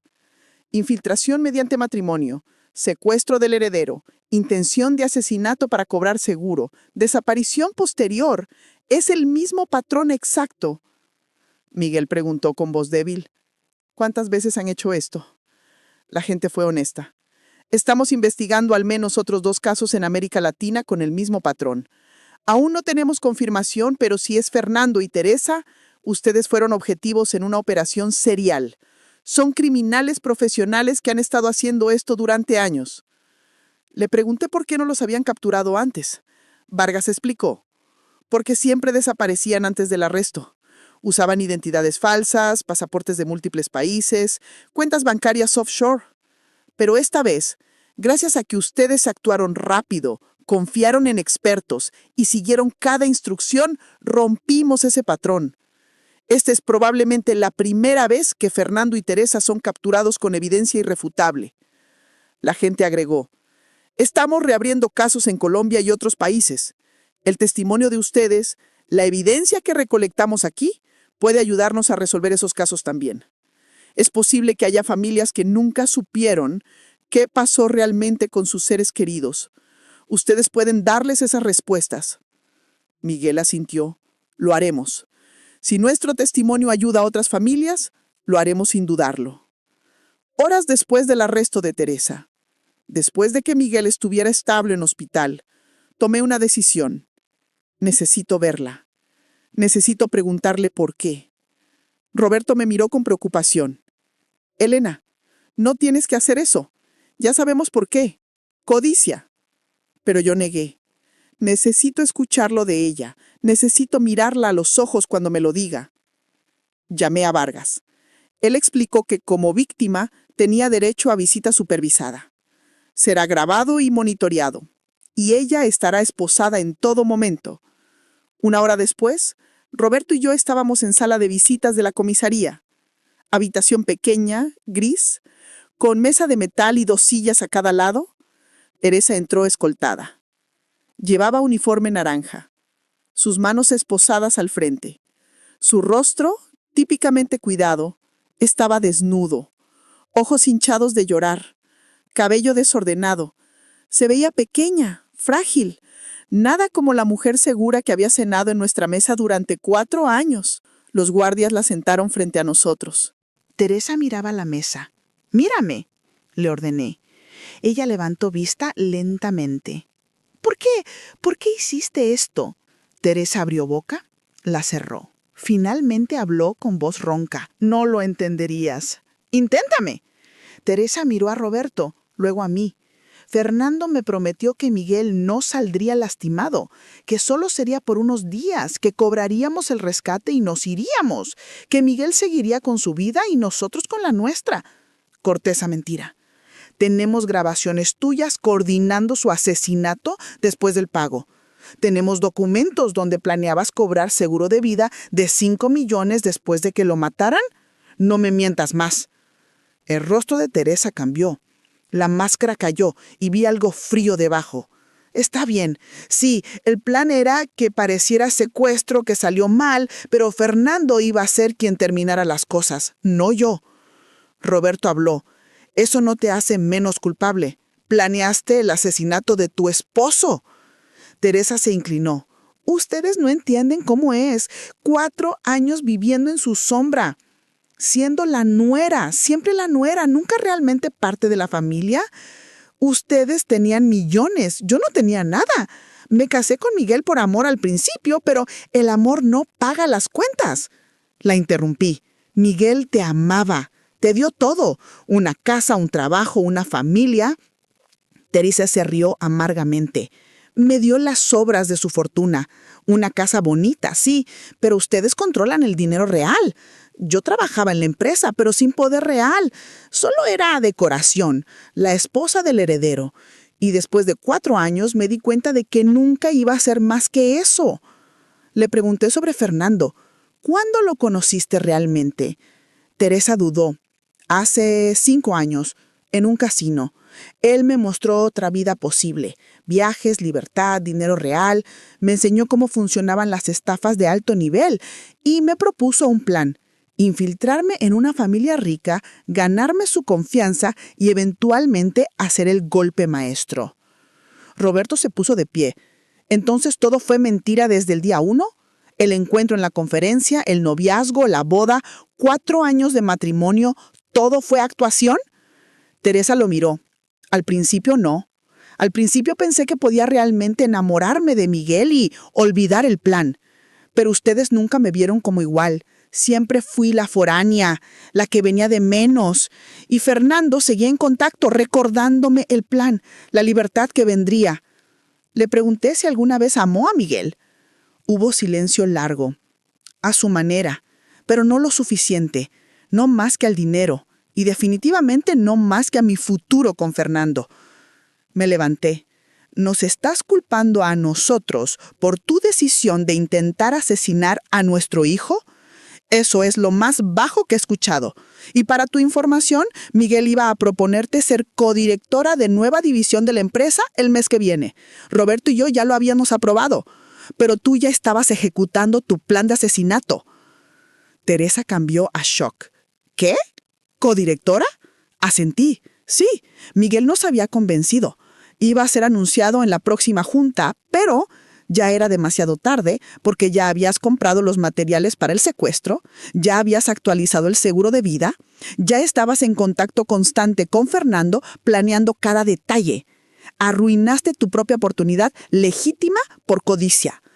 Teresa puso su cabeza en manos esposadas y sollozó. Yo no sabía.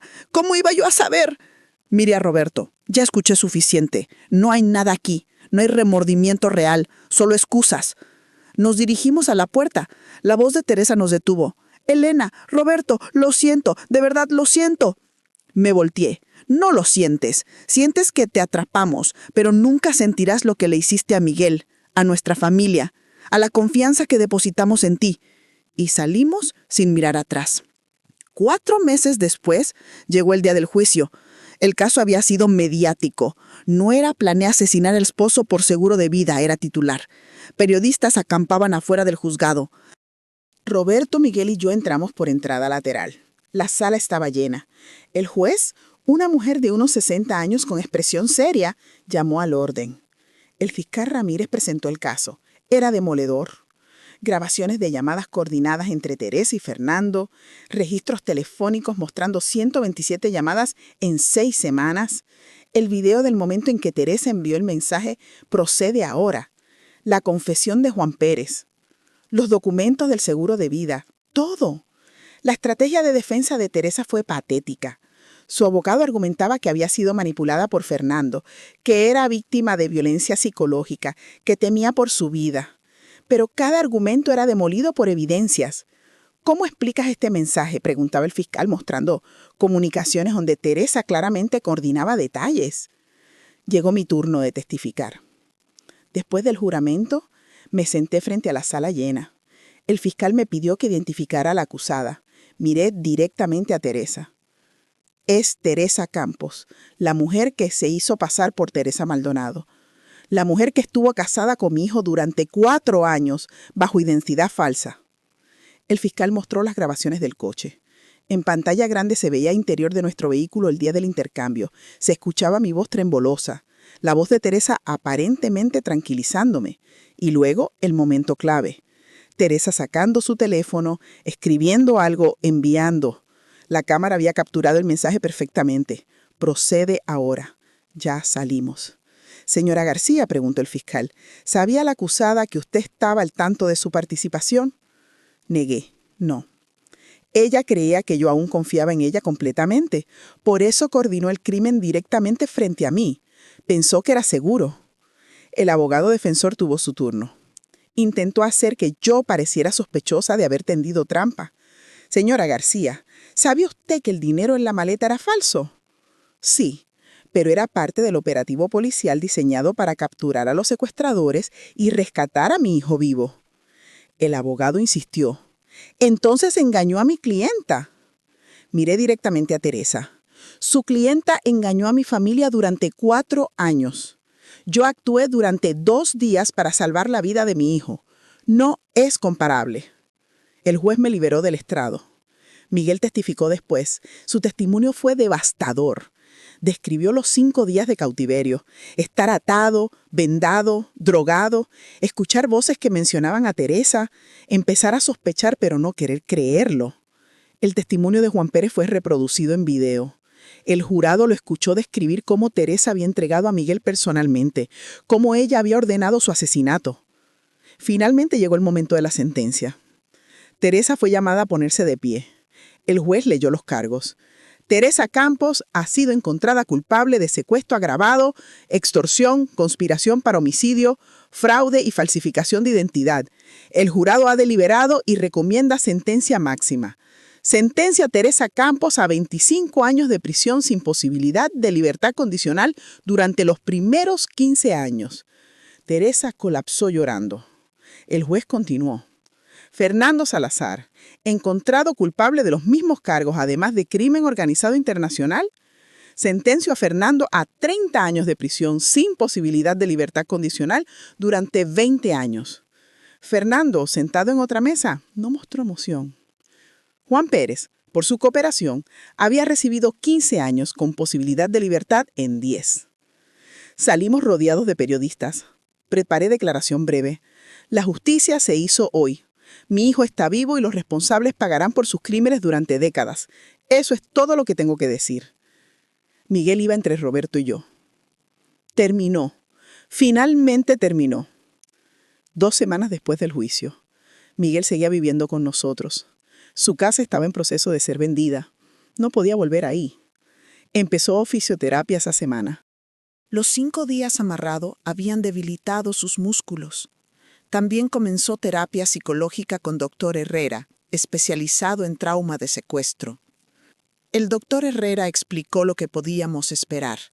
Síndrome de estrés postraumático es común. Pesadillas, ansiedad, sobresaltos, dificultad para confiar. Va a ser un proceso largo. Miguel asintió. Ya tengo pesadillas casi todas las noches.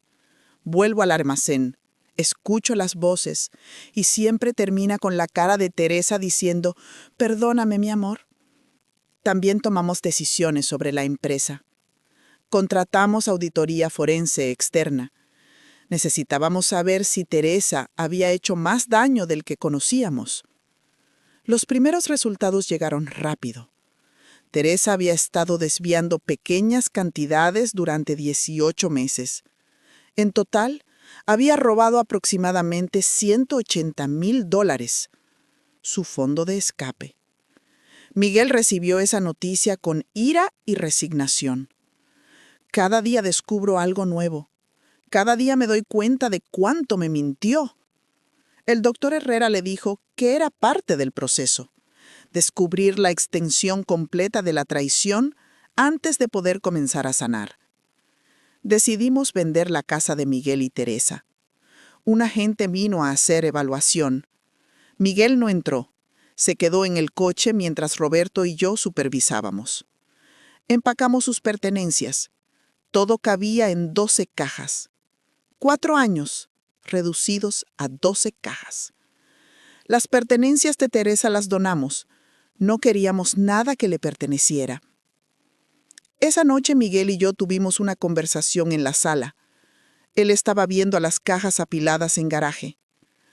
«Todo lo que construí con ella cabe en 12 cajas», le respondí. «Esas son solo cosas. Tu vida no está en esas cajas. Tu vida es ahora. Es cada día que respiras. Es cada paso hacia adelante». 4 meses después del juicio, las cosas empezaron a estabilizarse.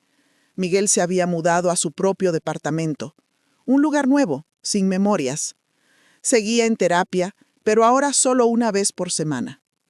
Las pesadillas habían disminuido de diarias a 2 o 3 veces por semana. Podía dormir con puerta cerrada, aunque todavía necesitaba luz tenue encendida. La empresa había pasado auditoría completa. Además del dinero que Teresa desvió, encontramos que había otorgado acceso no autorizado a Fernando a nuestros sistemas. Tuvimos que rehacer todo nuestro sistema de seguridad desde cero. Roberto y yo tomamos decisión importante ese mes. Íbamos a crear una fundación. Fundación Familia Segura. Su misión sería educar a empresas familiares y adultos mayores sobre señales de alerta en casos de fraude familiar, extorsión y abuso financiero. Donamos $1 millón como capital inicial. Contratamos equipo pequeño. La primera iniciativa fue una serie de talleres gratuitos. Enseñábamos a familias empresarias cómo verificar antecedentes, cómo reconocer señales de manipulación financiera, cómo instalar protocolos de seguridad. Los talleres fueron un éxito. Más de 200 familias asistieron al primero. Miguel decidió participar activamente. «Quiero dar charlas. Quiero contar mi historia. Si ayuda, aunque sea una persona, a no pasar por lo que yo pasé, valdrá la pena». Roberto y yo estábamos preocupados. «¿Estás listo?». Miguel asintió. «Mi terapeuta dice que convertir el trauma en propósito es parte de la sanación». Su primera charla fue en un evento pequeño. 30 empresarios. Miguel estaba nervioso pero determinado. Subió al podio y comenzó. «Mi nombre es Miguel García. Hace 5 meses fui secuestrado por mi propia esposa». Durante la siguiente hora, Miguel contó su historia. Cuando terminó, la audiencia estaba llorando. Varios se acercaron para abrazarlo, para agradecerle. Miguel llegó a casa agotado, pero con luz en ojos que no había visto en meses. Ayudó mamá. Contar mi historia realmente ayudó. Teresa cumplió su primer año de sentencia ese mes. Recibimos carta de ella a través del sistema penitenciario. Roberto quería tirarla sin abrirla. Pero yo tenía curiosidad. La abrí y la leí. Era larga. llena de justificaciones. Decía que lo sentía, pero luego pasaba páginas culpando a su infancia difícil, a la sociedad, a nosotros por no darle más oportunidades. Terminaba pidiendo que fuéramos a visitarla. Le mostré la carta a Miguel. Él la leyó en silencio. Luego la rompió en pedazos pequeños. No hay nada ahí, ningún remordimiento real, solo más manipulación. No vamos a visitarla, nunca. Roberto y yo estuvimos de acuerdo. Fernando intentó suicidarse en prisión ese mes. Falló. Fue puesto en vigilancia constante. Cuando nos enteramos, no sentí nada. Ni compasión, ni satisfacción. 1 año y medio después del rescate, la familia celebraba lo que Miguel ahora llamaba su segundo cumpleaños. Era el aniversario del día en que fue rescatado. Decidimos convertirlo en celebración anual. Fuimos a cenar al restaurante favorito de Miguel. Roberto, Miguel y yo brindamos. Por la familia que permanece. Por el segundo cumpleaños. Por haber sobrevivido lo peor. Miguel había retomado su rol en la empresa. Ya no era solo director operativo. Roberto y yo le habíamos dado nuevo título, Director de Seguridad Corporativa y Operaciones. Bajo su liderazgo, implementamos protocolos de seguridad que otras empresas ahora copiaban. La Fundación Familia Segura había crecido. Ahora operaba en 3 estados. Habíamos asesorado a más de 250 familias. 15 de esos casos habían detectado potencial fraude a tiempo. 15 familias que no tuvieron que pasar por lo que nosotros pasamos. Miguel también había conocido a alguien. Andrea, una arquitecta de 38 años. Se conocieron en evento de la fundación donde Andrea era voluntaria. La relación era cautelosa, lenta. Miguel había sido honesto con ella desde el principio sobre su pasado. En la cena del segundo cumpleaños, Miguel nos contó que Andrea y él estaban considerando mudarse juntos. Roberto preguntó si estaba seguro, si no era muy pronto. Miguel negó. He aprendido a confiar de nuevo, pero diferente. Verificamos todo. Ella entiende eso. Incluso insistió en que hiciéramos verificación de antecedentes completa sobre ella. También inauguramos el Centro de Atención a Víctimas de ese mes. Era oficina dentro de nuestro edificio empresarial. Espacio dedicado donde víctimas de extorsión familiar podían recibir asesoría legal gratuita, apoyo psicológico. Contratamos a 5 especialistas de tiempo completo. En la inauguración, di un discurso breve. De nuestro dolor más grande, nació este refugio, para que otras familias tengan el apoyo que necesitan cuando el mundo se derrumba. Raúl cortó el listón junto a nosotros. Sin él, nada de esto existiría. Y ahora, juntos, ayudaríamos a salvar a otros. Teresa seguía en prisión sin incidentes. Su abogado había apelado la sentencia, pero fue denegada. 25 años permanecían firmes. No sería elegible para libertad condicional hasta dentro de 13 años más. 5 años después del secuestro, mucho había cambiado. Roberto y yo teníamos 76 y 74 años. Nos habíamos retirado parcialmente de la empresa. Miguel era ahora CEO completo. Miguel y Andrea estaban casados desde hacía 2 años. El proceso había sido largo y deliberado. Verificación completa de antecedentes, terapia de pareja preventiva, conversaciones honestas sobre expectativas. Todo lo que Miguel no había hecho con Teresa, lo hizo con Andrea. Y funcionó. Andrea estaba embarazada de 7 meses. Iba a ser nuestro primer nieto. Miguel estaba nervioso, pero emocionado. Una nueva generación. Un nuevo comienzo. Sin las sombras del pasado. La Fundación Familia Segura se había expandido nacionalmente. 15 oficinas en todo el país. Más de 2,000 familias asesoradas. 47 casos de potencial fraude detectados y prevenidos antes de que se convirtieran en tragedias. Recibí reconocimiento presidencial ese año por la labor de la Fundación. En mi discurso dije, este reconocimiento no es mío, es de todas las víctimas que tuvieron el coraje de hablar, es de los sobrevivientes que convirtieron su dolor en poder, y es de mi hijo, quien me enseñó que la resiliencia no es solo sobrevivir, sino prosperar a pesar de todo. También publiqué un libro ese año, Cuando la familia traiciona, una historia de supervivencia. Era nuestra historia completa. El libro se convirtió en bestseller. Todas las ganancias fueron donadas a la fundación. No escribí para ganar dinero. Escribí para que otras familias aprendieran de nuestra experiencia. Me invitaron a dar conferencias internacionales.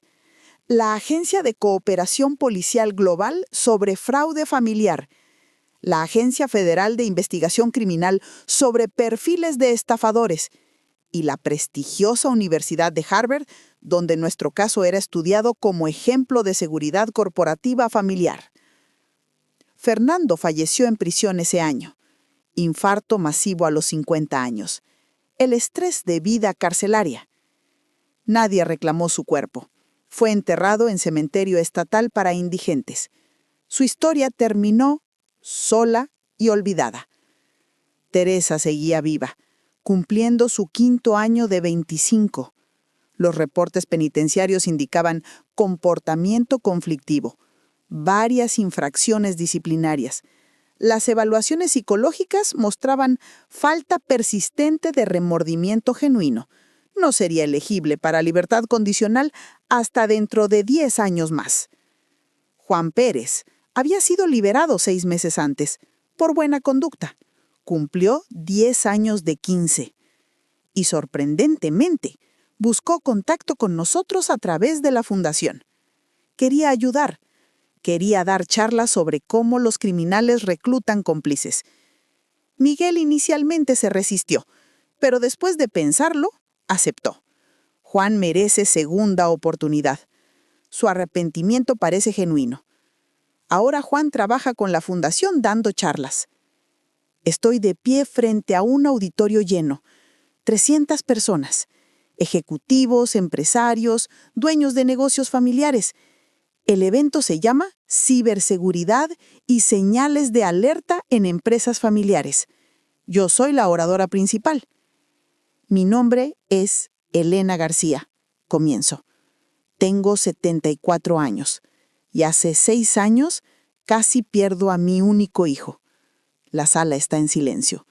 No por un accidente, no por una enfermedad, sino por alguien que se sentaba en nuestra mesa cada domingo. Alguien en quien confiábamos completamente. Veo a Miguel en primera fila. Junto a él está Andrea, con su vientre de 7 meses. Al lado está Roberto. Y junto a Roberto está Raúl, mi familia. Antes de ese día yo era como muchos de ustedes, exitosa, confiada, con una empresa próspera y una familia que creía conocer. Pensaba que el dinero nos protegía, que nuestro éxito nos hacía invulnerables. Hago una pausa. Estaba completamente equivocada. Les cuento sobre Teresa, sobre cómo nos la presentaron, encantadora, educada, con credenciales que resultaron falsas, cómo se integró durante 4 años, como nunca sospechamos. La primera lección que aprendí es que la confianza no es un regalo que das automáticamente, es un proceso que debe ganarse y verificarse. Veo cabezas asentir. No es desconfianza, es responsabilidad, especialmente cuando hay patrimonio, empresa y familia en juego.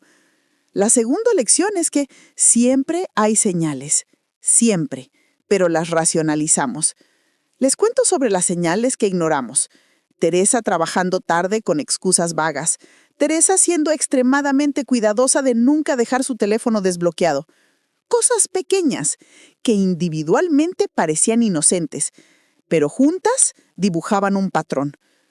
Alguien pregunta, ¿pero cómo distingues entre privacidad normal y comportamiento sospechoso? Respondo honestamente, no siempre puedes.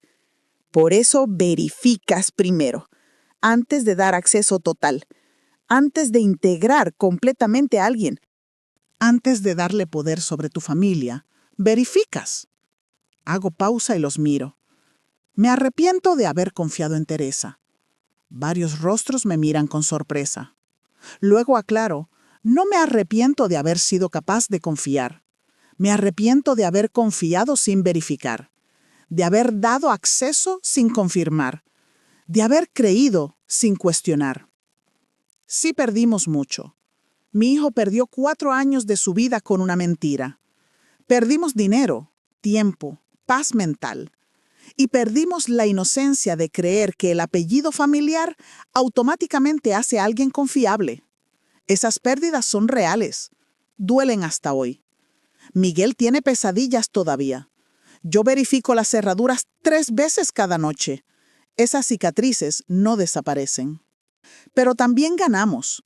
Ganamos conocimiento que ahora compartimos con más de 2,000 familias. Ganamos la capacidad de detectar fraudes antes de que se conviertan en tragedias. Y ganamos la certeza de que podemos sobrevivir lo peor. Y no solo sobrevivir, sino prosperar. Señalo a Raúl. Nada de esto habría sido posible sin una decisión crítica.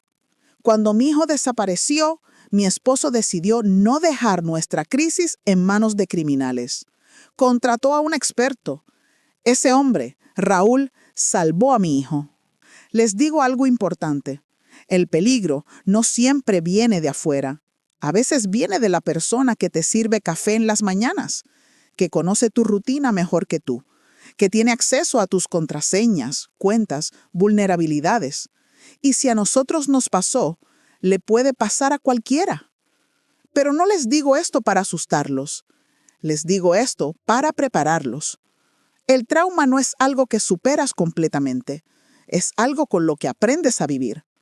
Mi hijo Miguel aún tiene pesadillas, pero también tiene una esposa que ama, un bebé en camino y una empresa que lidera con sabiduría que solo viene de haber sobrevivido lo peor. Termino con un llamado. Cuando salgan de aquí, hagan una cosa. Vayan a casa y tengan una conversación honesta con su familia. Sobre protocolos, sobre verificaciones, sobre señales de alerta. No por desconfianza, sino por amor. Porque el verdadero amor protege y la verdadera familia sobrevive. La audiencia se pone de pie aplaudiendo. Bajo del podio y Miguel me abraza primero. Lo hiciste bien, mamá. Roberto me besa la frente. Estoy orgulloso de ti. Raúl estrecha mi mano. Cada familia que ayudamos es porque tuviste el coraje de confiar en un extraño aquel día. Salimos del evento juntos, mi familia. Y mientras caminamos, Miguel dice algo que me hace sonreír. ¿Sabes, mamá? Creo que finalmente entiendo. Teresa nos quitó 4 años, pero nosotros construimos algo que va a durar generaciones. Ella perdió todo. Nosotros lo ganamos todo. Tienes razón. Teresa está en una celda cumpliendo año 6 de 25. Su vida detenida, su futuro cancelado. Mientras nosotros estamos aquí, viviendo, creciendo, ayudando a otros, esperando a nuestro primer nieto, construyendo un legado que no es de dolor, sino de esperanza. Ella trató de destruirnos, pero solo nos hizo más fuertes. Y así termina esta historia. La historia de Elena, Roberto y Miguel. Una familia que sobrevivió la traición más profunda posible, que enfrentó el horror de descubrir que el enemigo estaba sentado en su propia mesa y que transformó ese trauma en un legado de protección para miles de familias. Si esta historia te impactó de alguna manera, si te hizo reflexionar sobre tu propia familia, si te recordó la importancia de verificar, incluso cuando confías, si simplemente te mantuvo al borde de tu asiento durante esta hora, te pido un favor muy simple. Dale like a este video. Es un gesto pequeño, pero me ayuda enormemente a que más personas escuchen historias como esta. Historias reales, historias que pueden salvar vidas.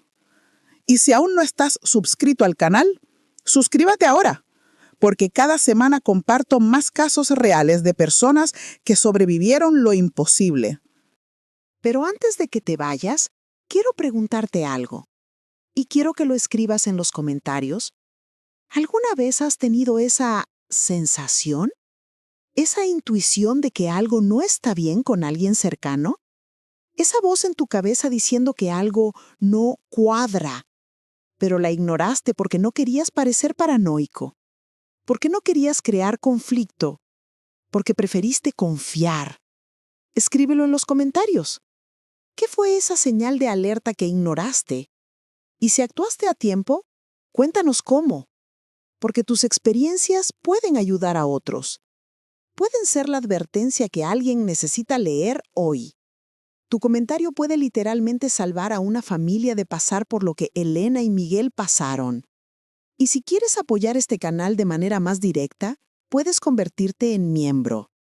Los miembros reciben acceso anticipado a nuevas historias antes de que sean públicas, contenido exclusivo detrás de cámaras donde profundizo más en los casos y videos extendidos con entrevistas adicionales. El botón de membresía está justo debajo de este video. La próxima historia que compartiré es impactante. Es sobre un abogado que descubrió que su socio de 20 años estaba falsificando su firma para robar a clientes. Durante 2 décadas, este hombre estuvo robando bajo las narices de su socio y cuando finalmente fue descubierto, lo que hizo para cubrirse fue aún peor. Esa historia se publica en 3 días. No te la pierdas. Gracias por estar aquí, por escuchar historias que importan, por ser parte de esta comunidad de personas que creen que compartir experiencias salva vidas. Y recuerda, confía, pero siempre verifica.